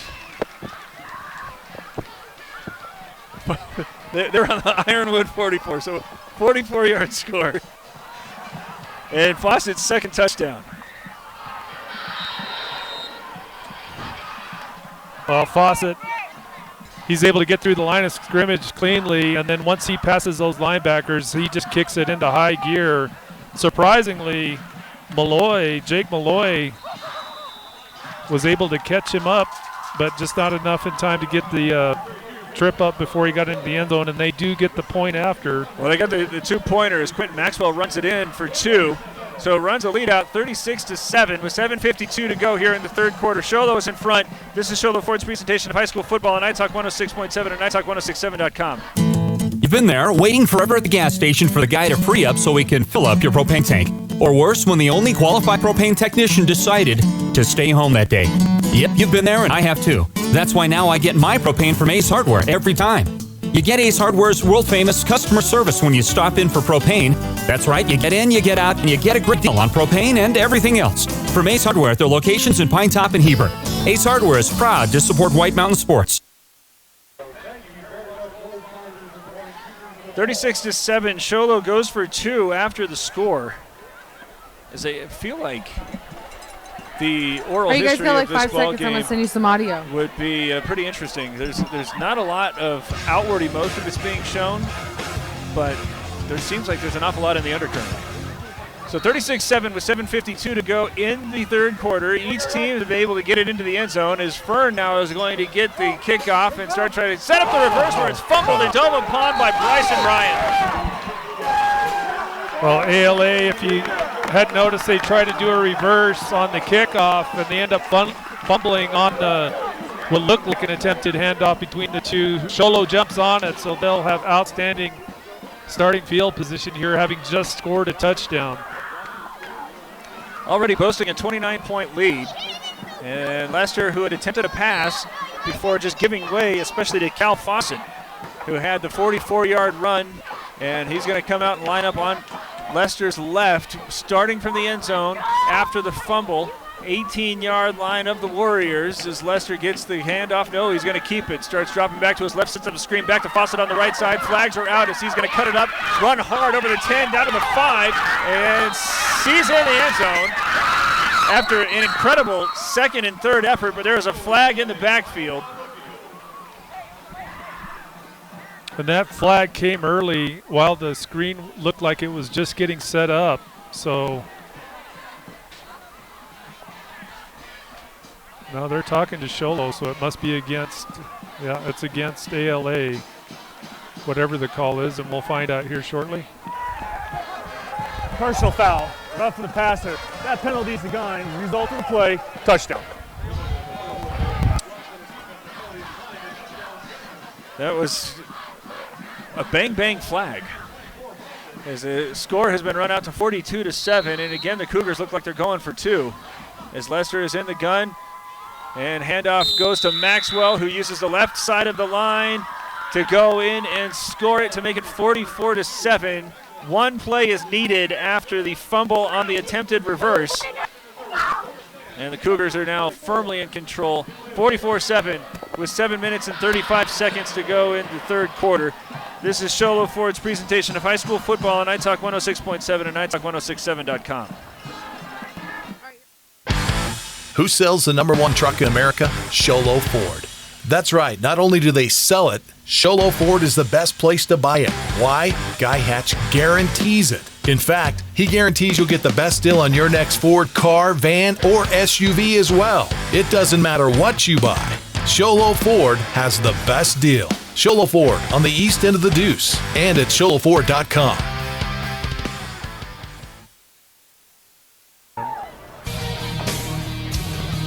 (44-7) Sholo leading, 7:35 to go here in the third quarter, as the Cougars now have scored on their first 2 possessions, the second of which occur after a fumbled attempted reverse, as the Warriors are wanting to do.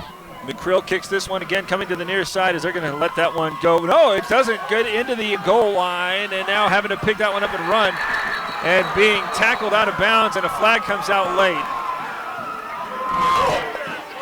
Well, that's a tough play for ALA. You could see the ball just die right at the goal line, actually in front of the goal line, of course. He had to pick it up. As soon as he does, he gets covered by the Cougars, but they're going to call one of the Cougars for late hit. You know, they changed it in college a year ago where you don't have to be in the end zone to call a fair catch and take it out to the 25. And I think that would be a good rule for the high school kids also, just to, if nothing else, minimize the contact, the collision. And it really would have bailed out ALA Ironwood, though it looks as if one of the Cougars did so. As I have not been keeping tally of the penalties, Personal but I think foul. this is 10. On the kickoff team, 15 yards, first down. It looked as if maybe that was against Aguilar. And I think that his argument is going to be he was just trying to complete the tackle. He didn't realize that he'd already taken him out of bounds.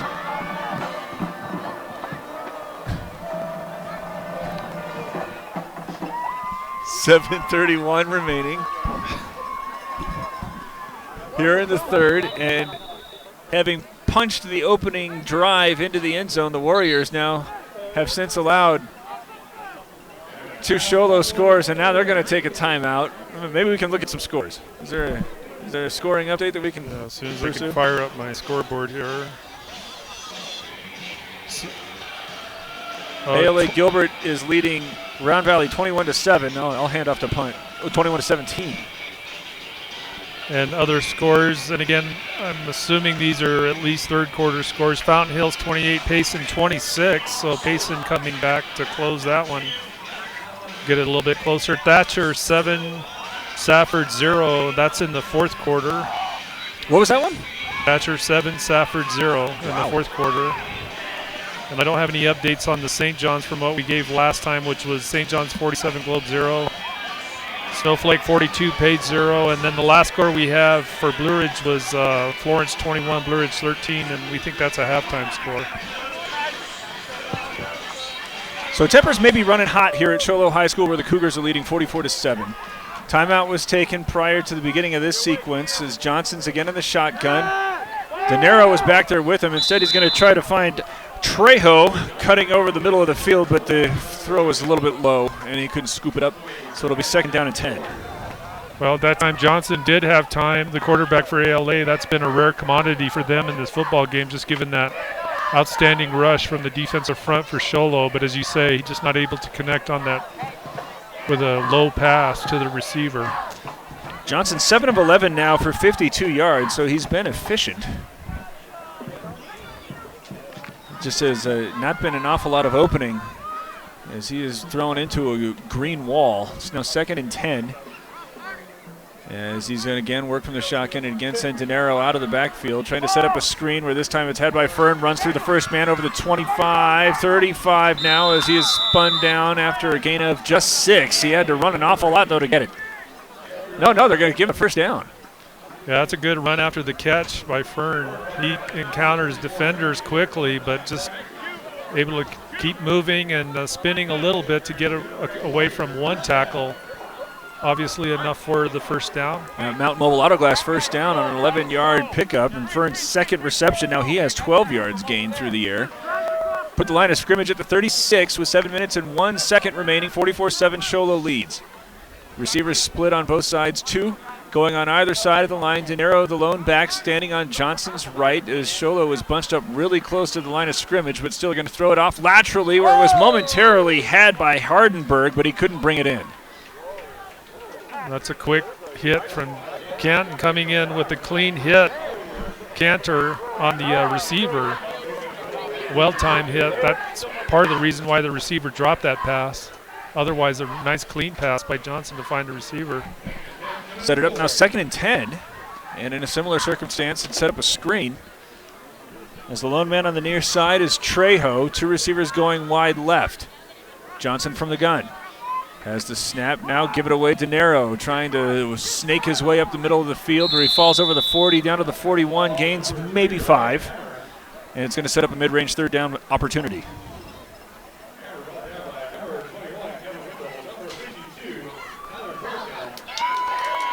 Number 52, Threckeld for Sholo in on the tackle.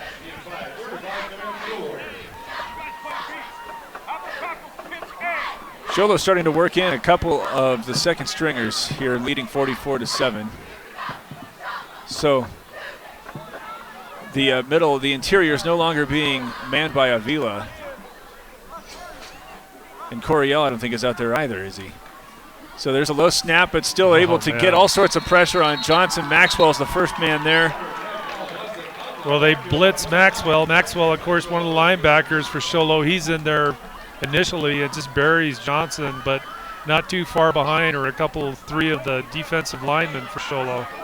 Just outstanding rush by them pretty consistently all night. That pushes scrimmage back to the 33, 4th and maybe as many as 14. And it looks as if the Warriors may have the punting unit coming out. They only have, well, no, this is looking awfully offensive as there's 2 receivers left, single man right, now scooching away from the line as Johnson looks like he wants to punt it away. And he has another short one. as it's angling straight off his foot into the Sholo bench and into the cheerleaders. And it is probably going to be a net gain of about 10. They're going to push it out to the 45, so we'll give him 12 yards. So another opportunity for the Cougars to begin in Warrior territory. And already leading 44-7 with 5 minutes and 5 seconds to play here in the third.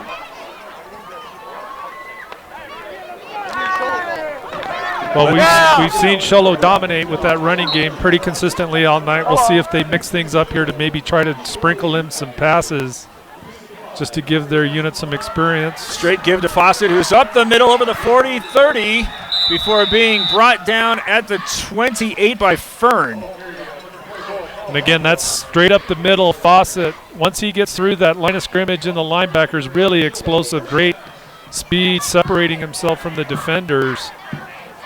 Nice big gain for him. He's had three of those tonight. 17 yards on that carry. Now he is at the 100-yard mark as there's a man laid off the field, and they're going to give it instead to Beeler going away from him. I don't know why a flag isn't out.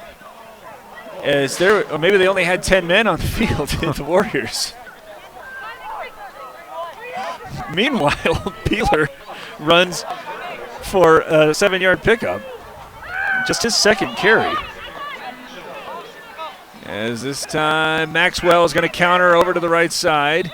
He started on that right side and is able to pick up the Mountain Mobile Auto Glass first down after he picks up 11 yards. Right in for the tackle for ALA, along with Hammer helping to clean up. Move the chains with 4 minutes and 12 seconds to play. 44-7, Sholo leads and into the red zone, facing 1st and 10 on the ALA Ironwood 12. Handoff is trying to get it to Beeler, but he is wrapped up by Wright. That was a perfect technique tackle and just a great job being in its right spot. Counter play. That's a good hit there. Think so? Beeler comes out. As now standing off to the left is Maxwell. He is trying to find some room as he goes over the right side. He's over the 10. He's inside the 5 before stumbling down. And will have enough for a Mountain Mobile Auto Glass first down. 53 yards on 7 carries on the evening for Quentin Maxwell. And here's 1st and goal from the ALA Ironwood 5, 44-7. The Cougars lead and are threatening with 3 minutes and 24 seconds to play in the third. Again going with Maxwell, again trying to the right, and he is going to be untouched as he gets over the goal line and in for his second score from 4 yards out. Yeah, just a huge hole. Obviously, as you say, untouched, just clearing the line of scrimmage, no problem. And really now Sholo just in complete control of this football game. McCrill is going to come in to kick it as the mercy rule is going to be in effect with a 43-point differential. As the snap is down and away and up and good. 51-7, the Cougars are leading with 3:19 to go. This is Sholo Ford's presentation of high school football on iTalk 106.7 and iTalk1067.com.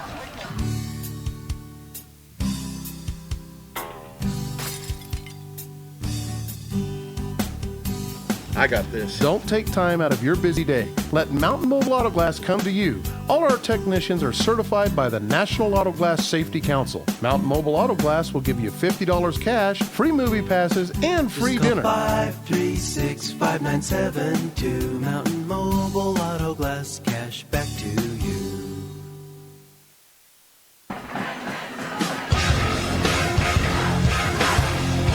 .319 to play in the third quarter, 51-7. Sholo is leading. Talon Lester, 1 for 2 for 16 yards through the air, including a touchdown, 102 yards on 9 carries. But here in the second half, it is Mikal Fawcett, who has now got his numbers up to 100, and Quentin Maxwell with his numbers up to 57, both on 8 carries, both with 2 touchdowns. And the Warriors right now are just looking to escape. Back to receive this kick, Hardenberg and Oriwall. And McCrill with it teed up at the 40, ready to get it underway.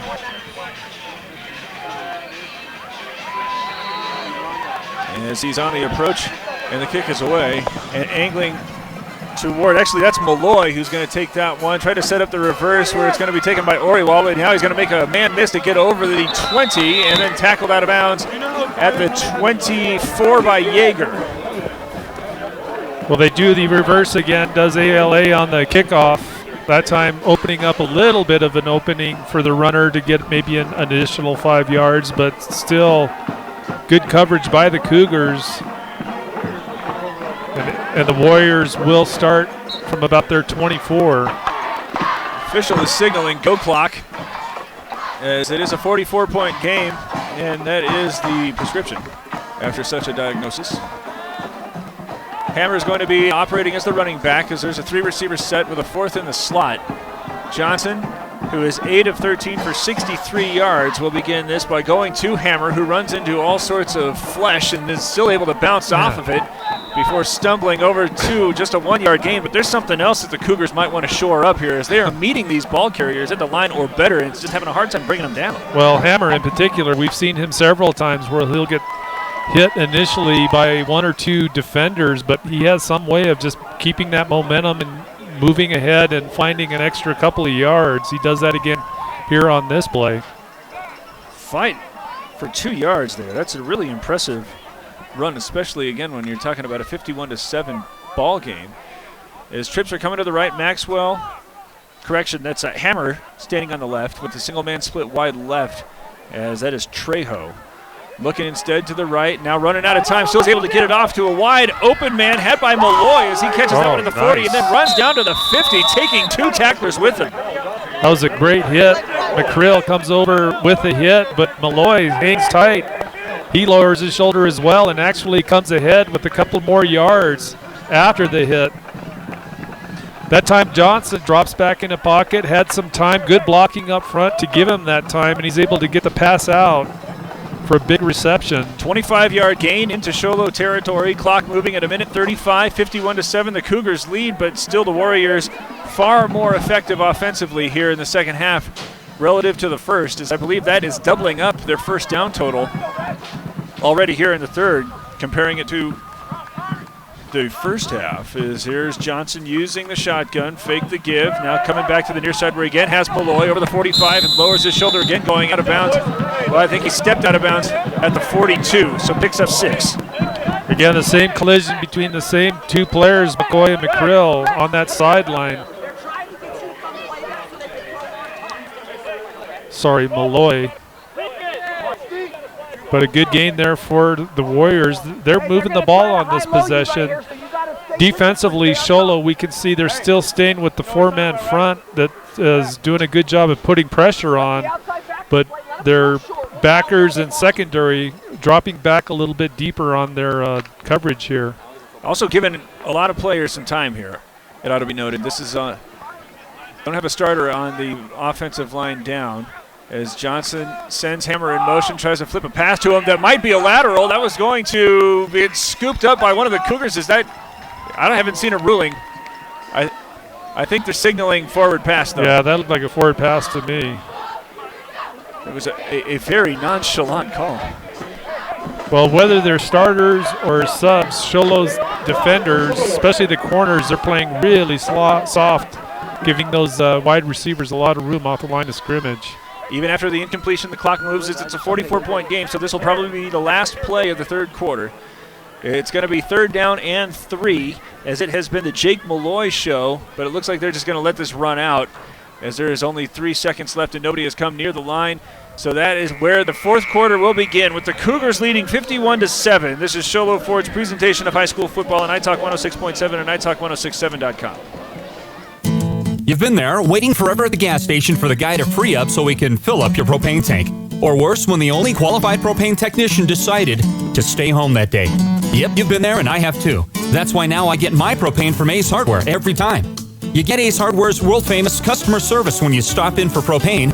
That's right, you get in, you get out, and you get a great deal on propane and everything else. From Ace Hardware at their locations in Pine Top and Heber. Ace Hardware is proud to support White Mountain Sports.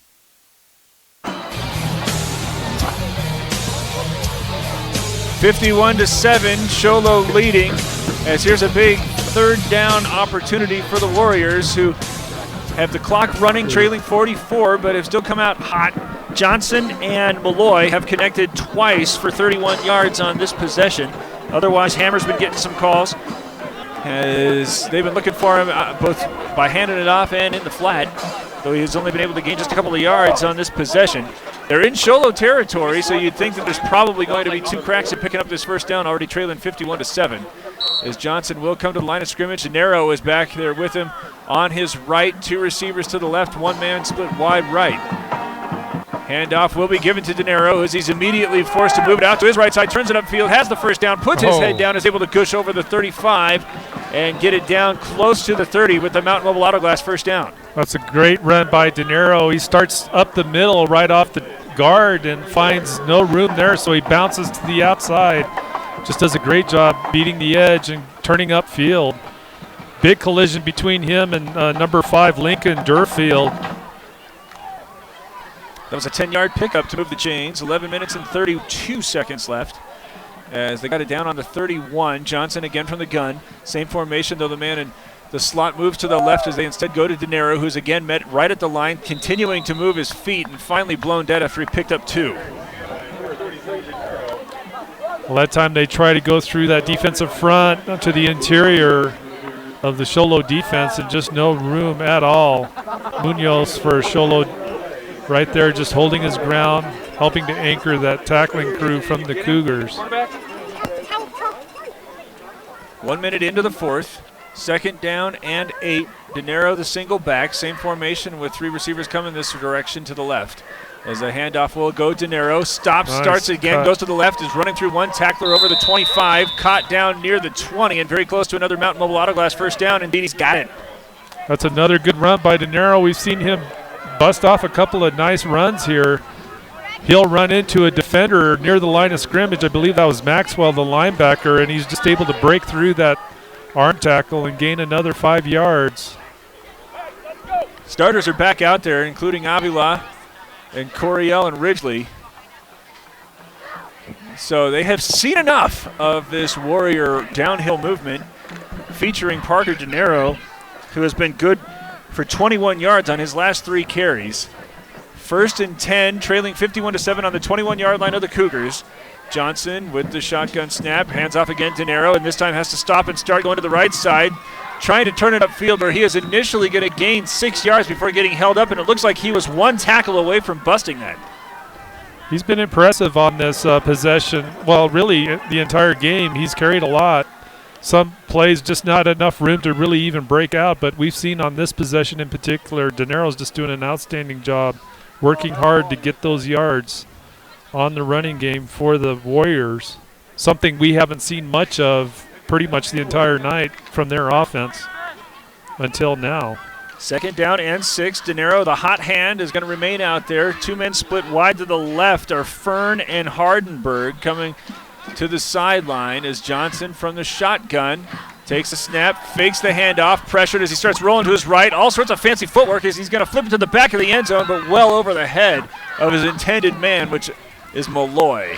Well, as you'd mentioned, good rush by Sholo. Maxwell on the blitz, and Avila, I believe, is at 71. Yeah, Avila also putting pressure. Again, the starters for Sholo defensively back in on this possession with the Warriors being down in the red zone. But credit Johnson with some good footwork, able to avoid that blitz and that rush to be able to get the pass off into the end zone. Obviously not a complete pass, but they'll go again here on third down.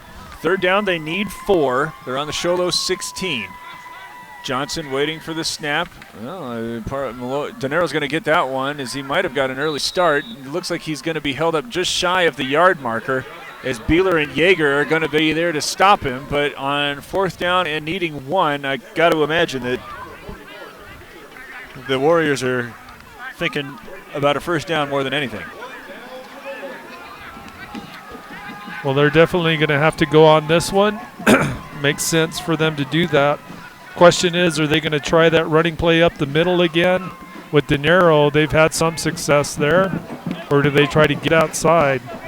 Coriel just came back into the ball game for the Cougars. 8 minutes to go, 51-7, and a big fourth down play for the Warriors as a long, hard snap is being taken. Sholo thought about it, but is able to remain on the proper side of the line of scrimmage. Johnson takes a look at the sideline and is going to set it up again. And now everybody starts moving. Well, they were initially trying Good ball, false start on the offense. 5 yards. Initially, the Warriors were trying to get Sholo to jump defensively. They did not, so they changed the play or whatever they did. The quarterback looked over to the sideline, and just a messed up play with the line jumping. So now it's going to be 4th and, what is that, 6? 4th and 6 or 7. That's some big upper penalty division there. football that they're trying to run. They're changing that play in the shotgun formation at the line as the clock moves now under 7.5 minutes to play. De Niro is going to be the single back. 2 receivers on either side of the line. They need to get it down to just around the 11, maybe just inside the 11. Johnson now bringing in the heat as Johnson starts moving to his right. He's again going to go toward the end zone where it's deflected. Wait, no, it's off the turf. Well, he had 2 receivers, one short in the end zone, one a little bit deeper towards the corner. Looked like he was trying to go to the deeper, but also throwing into double coverage. So regardless, with the incomplete, Sholo will take over on downs. So they had to bring the first unit back in there, but the Cougars get the stop. And I think there is – nope, Lester is coming back out there to run another series as the quarterback. And he's performed admirably here in his first start after Keegan Clark's absence. 102 yards on the ground, only attempted 2 passes, and one of them was caught for 16 yards. As Bryson Ryan's going to be in the backfield as his runner. He gets the call, starts moving to the left, has room going up the center of the field, over the 20, and down around the 30-yard line. Hardenberg's going to be there for the stop, but not before he's going to pick up 12 yards. I think that's the first run we've seen from Ryan tonight. Yes. Nice run for him. So Sholo's doing some substitutions in their backfield now in the 4th quarter, being up 51-7. Beeler comes out to line up off the line as Ryan will remain out there on Lester's left and gets the call, starts moving to the right. Now he's going to bounce it outside over the 35, straight on in the 40. He's in the 50 and puts his shoulder down, still on his feet. He's finally tripped up at the 41. That's an outstanding run there by we see Bryson Ryan on the Mountain Mobile Auto Glass first down, bringing Wood 2 times. Well, the stiff arm first, pretty impressive to be able to do that. And then keep his momentum after a big hit from a defender. He just rolls through that and looked like he might be able to break loose down the sideline. 30 yards on 2 carries as the shovel pass is set up to Yeager. He turns the corner and it gets to the 35 before he is dropped after a 6-yard pickup. Malloy and Hammer in on the tackle for ALA, but not until Sholo gets close, very close to it. Well, they'll be about 3 yards short of the first down. I think that I think they're closer than that. Bryson Ryan, even though the game's well out of hand, but that was such an awesome run. I'm going to give him an early nomination for the Deemers Auto Glass shattering hit of the game. Is there another shuttle pass? Is it going to be an incomplete pass? That's incomplete. Come on. No, it's incomplete. Wolford was in there trying to get some work late as he was the intended receiver. But that's really at 3rd down and 4. I think that little shovel pass that we've seen from Sholo several times tonight, that's been pretty much the extent of their passing game. Keegan Clark taking a look from the sideline. He's got to be happy with the placeholder at this point here, as Cantor is going to get it on the inside give and not get anything. Hammer there with the stop to keep him at no gain.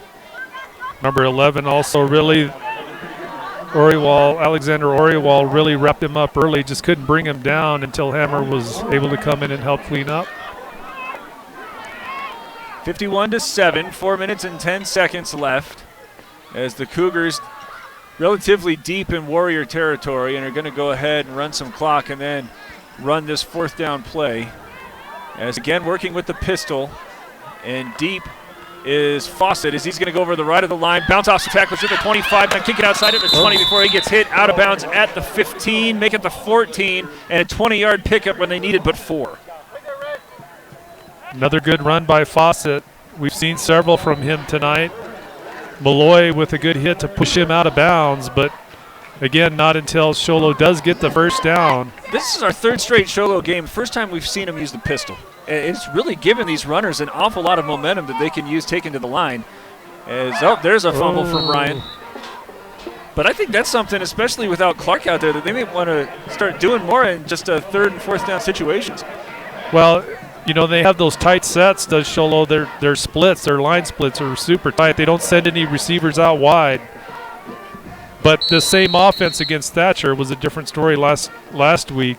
They really struggled being able to get big holes at the line of scrimmage, unlike what they've been doing tonight. They've just been really dominating at the line of scrimmage. Sholo uses its 2nd timeout with 3 minutes and 4 seconds to go, 51-7. And a lot of the conversation at halftime was, how are the Cougars going to clean it up? There have been a couple of flags, and it looks as if everybody was getting a little bit keyed up a couple of times, but otherwise, do you think that they've been playing a pretty clean second half? We're getting there. They've been led in the second half by Cal Fawcett, who has had 3 carries that have taken about almost 20 yards or greater. One of them, there was a big 44-yard score that came in a short yardage situation. And they're coming out after the timeout, 2nd down and 11. As Leicester going to continue to utilize Bryson Ryan. And the officials holding it up a little bit. Kean Cantor also out there as the 2nd unit runners are getting some time in this big 51-7 differential. So Cantor will come out in the slot. Ryan is going to set a block now as Leicester loses the handle. It's scooped up and going in the other direction as Oriwal is trying to get away from Ryan, but cannot do so as he goes over the 45.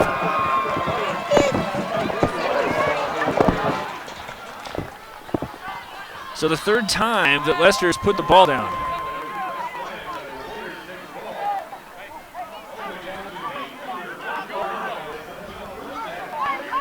Well, the clock is running right now. It's at 2:44.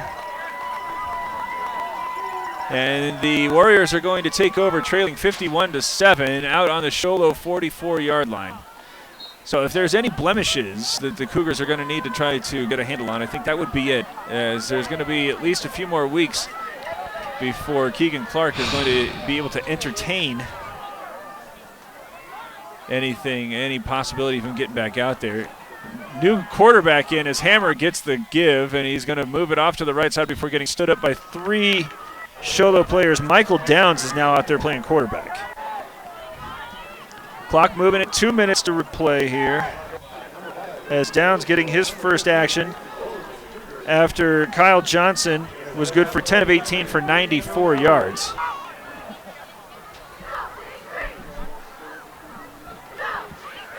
Facing now a 2nd down and 3 with 1 minute and 42 seconds to play. Trailing 51-7 as Hammer again gets the gall, and he is going to be stood up at the line of scrimmage and maybe even lose a yard.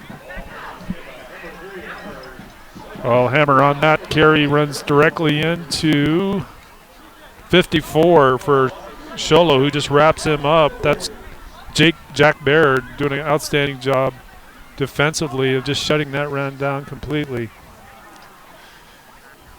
Well, the Cougars have reclaimed their moxie after getting shut out by Thatcher, which is going to set up a big one next week at Safford, who is right now playing a tight one with Thatcher, as this pass was had momentarily but dropped by Leo Hernandez. Clock will continue to move, though. And not because that pass was perfectly placed and Hernandez pretty much wide open, just not able to handle the pass. And this might be the last opportunity here. 4th down and 5. And the clock at 30 seconds to play. Downs calling the signal, fakes the handoff. Now pressured as he's going to be brought down for another sack. Coryell is going to punctuate this one. And that, well, they do stop the clock. So Sholo's going to have to come out and take a knee. A successful homecoming evening on another beautiful night here in the White Mountains. Here come a bunch of new Sholo players to play the last play of the game. Wholesale substitutions on defense. And they don't even play a play here. Oh, they're just shaking hands. So that is how it ends. 51-7. The Cougars are victorious. 3-1 on the year. ALA Ironwood falls to 0-4. As we'll tell you about it right after this. It's Sholo Ford's presentation of high school football on Night Talk 106.7 and NightTalk1067.com. I really wanted to work with robotics. When you come here, you have to act mature and meet deadlines. It's going to help me and my associates, in which I'll be a step closer in college. I'm going to have to apply these skills to the workforce. My ultimate career goal would be to be a mechanical engineer. MPC is transforming my life.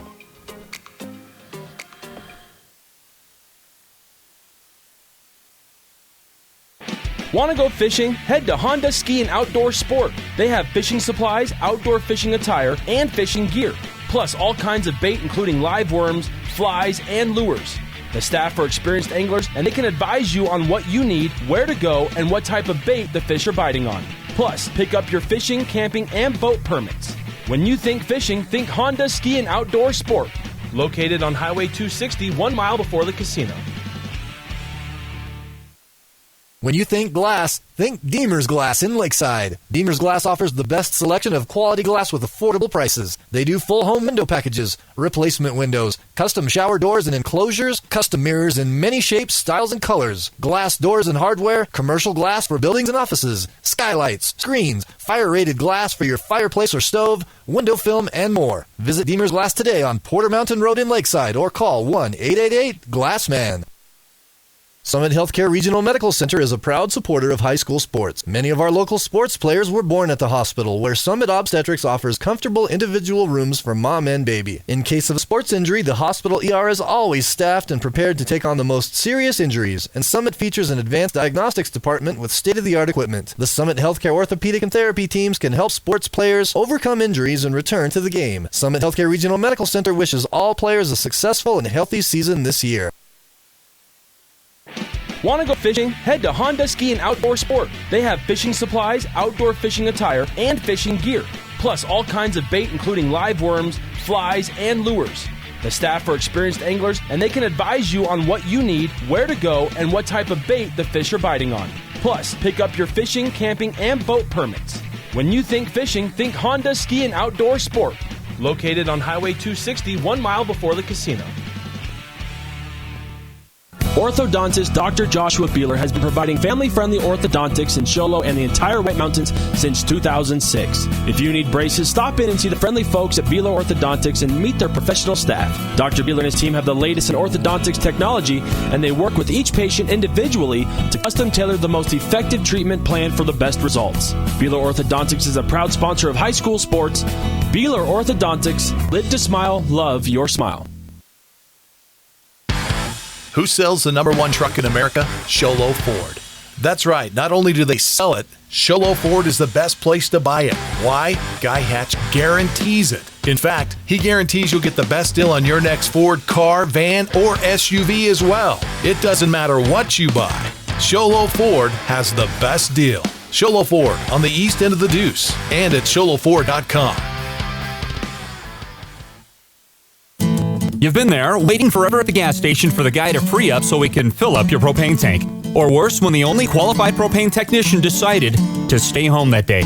Yep, you've been there and I have too. That's why now I get my propane from Ace Hardware every time. You get Ace Hardware's world-famous customer service when you stop in for propane. That's right, you get in, you get out, and you get a great deal on propane and everything else. From Ace Hardware at their locations in Pinetop and Heber. Ace Hardware is proud to support White Mountain sports. You've been there, waiting forever at the gas station for the guy to free up so he can fill up your propane tank. Or worse, when the only qualified propane technician decided to stay home that day. Yep, you've been there and I have too. That's why now I get my propane from Ace Hardware every time. You get Ace Hardware's world-famous customer service when you stop in for propane. That's right, you get in, you get out, and you get a great deal on propane and everything else. From Ace Hardware at their locations in Pine Top and Heber. Ace Hardware is proud to support White Mountain Sports. 51-7. Sholo wins its homecoming game against ALA Ironwood a week after getting shut out by Thatcher 29-0. We just heard that Thatcher had knocked off Safford 13-7. 13-0. But still, I mean, if you're just going to go with the whole transitive property, a little bit tighter against the Eagles. So the Cougars are going to be taking Talon Lester down there to get his first road start. How confident should he be feeling as he gets ready for that? Well, he had a great game tonight, along with his teammates on offense. I mean, their running game was pretty impressive. Of course, I mean, we're not sure how talented of a defense they were up against tonight. I mean, they pretty much dominated, Sholo did, from the very get-go with their running game. They never really did have to go to any passing game at all, and they were still able to put up 51. So, yeah, they definitely have to be feeling pretty good about. It's a good confidence booster, if nothing else, for sure. I believe the senior field correspondent Ron Everingham has a couple of people ready to talk at him, so we'll throw it down there. All right, thanks. Down here on the field with Cal Fawcett and Anthony Avila. Great game, guys. I'll throw it over to you, Cal, first. Just talk a little bit about how this week was for you after quarterback going down. What was the week like in practice, and how did you guys bounce back so great to have a game like tonight? Well, I played with Keegan my whole life. He's been my best friend since about kindergarten, so it was really heartbreaking for all of us. Came in Monday without him. It was just a weird vibe, but we fought through it. We practiced good. We're going to play the rest of the season for him. He's our brother. Okay, awesome. Anthony, we talk about you every week. I don't think we've had you on air, but you make it happen. These guys are always giving you guys credit. Talk about your line a little bit, just about your play, what the season's meant to you so far, and how are you guys gelling as a line? I think we're doing really well to kind of just come together as a group and block as a family. I mean, these guys do what they do. They get their feet up, get their head down, get the extra yards, and we do what we do. We put our shoulders down and we move those guys. And I think when we have a game like this where we do both at the same time, I mean, look at the scoreboard. I mean, you get a 51-7 victory. So exactly, great job. And because of guys like you, this guy right here is our player of the game. And so we want to say congratulations to you guys on your game tonight. And way to bounce back after losing such an instrumental player, and looking forward to you guys having a continued great season. Okay, Cal? Great job, man. Yeah, back up to you guys. All right, thanks so much, Ron. I see you let the cat out of the bag a little bit there, so let's just lead with it. The Honda Ski and Outdoor Sports Player of the Game is indeed Cal Fawcett. Senior field correspondent has just added his responsibilities, added to his. So that makes him executive field correspondent. He's going to be vice president by the time we're done. Yeah, gotcha. But nine carries, 120 yards, and 2 touchdowns for Cal Fawcett, needing just 9 carries to get to him. And I also got to talk to Avila, who is responsible for an awful lot of it. Well, let me finish this before I go down that side. But Cal Fawcett is the Honda Ski and Outdoor Sports Player of the Game. For the best selection of hiking, hunting, fishing, camping gear on the mountain, go to the Honda Ski and Outdoor Sport, south of Pine Top on Highway 260. Cal Fawcett, congratulations, our Honda Ski and Outdoor Sports Player of the Game. But what I wanted to lead with here is Avila was quick to do all the talking about his play on the offensive line. I would have thought he wanted to give himself a shout-out for all the presence that he was making on the defensive front. Yeah, he's a stud. I mean, even last week against Thatcher, a much tougher game, we called his number several times. On the defensive side for sure, but he definitely does a great job of anchoring that whole front, and their performance tonight just superb, And again, it's hard to know quality-wise what they're playing against, but still, those backs had plenty of room to run through that line of scrimmage just about almost every carry tonight. So just outstanding work by the O-line. Well, let's continue talking about him as we look at the Beeler Orthodontics straight line play of the game. Before it had really gotten out of hand, we're going to go with Talon Lester's first carry when he went 70 yards. He wasn't able to get into the end zone because of a great play, I believe, from Andrew Fern, who was able to trip him up and prevent him from getting into the end zone. But it was the same sort of scenario where it was just a dive up the middle that wound up going 70 yards upfield, and a lot of that was just because of the opening that he was able to get once he approached the line of scrimmage. Well, these backs for Sholo have good speed. They have good separation speed once they get past the line of scrimmage, and that was certainly one play where he was able to exhibit his speed. But he did get chased down by another kid out there from ALA that had outstanding speed too. But, and again, it goes back to what we talked about earlier. I really think the line, just with the holes they were opening up and the backs being able to get into the second, third layer quickly, just made a huge, huge difference for them offensively, the Cougars tonight. We're going to continue celebrating linebackers. In this one, Bryson Ryan, though he only had a couple of carries, his second one, I beg your pardon, was nothing short of awesome, as we're looking for a Deemer's Glass shattering hit of the game. And it's going to be Ryan, when he was able to get the carry, start bouncing to the right side. Looked like he was going to get stopped for about a 5-yard gain when he delivers the first of two blows. The first came with a straight arm, and then he was able to deliver the hit as he was being taken out of bounds for a big 18-yard pickup. So that one, while the game was well in hand, it was just so neat that we wanted to go ahead and raise the flag over that one. It's the Deemer's Glass shattering hit of the game. Need glass for your home or business? Deemer's Glass in Lakeside is hands down the best place to call. Quality glass at affordable prices. Deemer's Glass. Call 1-888-GLASSMAN. As I think we've checked all of our boxes. We have. The only question that remains is how equipped ought the Cougars to feel when they take their show on the road down to Safford. Well, this is game tonight, a big boost, like we were talking earlier, for sure. Last week was, of course, you lose to a very, very good Thatcher team, but they were shut out, which is disappointing for Sholo. And then losing their starting quarterback, that adds, I'm sure, to the the complexity of the whole situation from the team standpoint. But like the guys talked about, Fawcett talked about, hey, this week we just strap it on and we're playing the rest of the season for him. And it looks like he actually, Clark may actually get back in time to play in the playoffs. Hopefully, we'll see. But the attitude's good. They had a good victory tonight, so and again, really impressive play offensively and defensively. They just did a great job tonight all the way around. Let's call here at Sholo High School. The Cougars win 51-7, as this has been Derek Palmer, Punt Cooley, Ron Everingham, and saying thank you for everybody in the truck for spending some of your weekend with us, as we'll be back with you next week. This has been Sholo Ford's presentation of high school football on iTalk 106.7 and iTalk1067.com. All right, man, you're done. Thanks, Ash. Thank you, Ashley. Thanks, guys. Have a good weekend. This is Sholo Ford's presentation of high school football on iTalk 106.7 FM and iTalk1067.com. Also brought to you in part by Northland Pioneer College, Ace Hardware of the White Mountains, Honda Ski and Outdoor Sport, Deemer's Glass, Beeler Orthodontics, Summit Regional Medical Center, Octopus Car Wash, Mountain Mobile Auto Glass, and Little Bluebird Studios. And now, Sholo Ford presents high school football on iTalk 106.7 and worldwide on iTalk1067.com.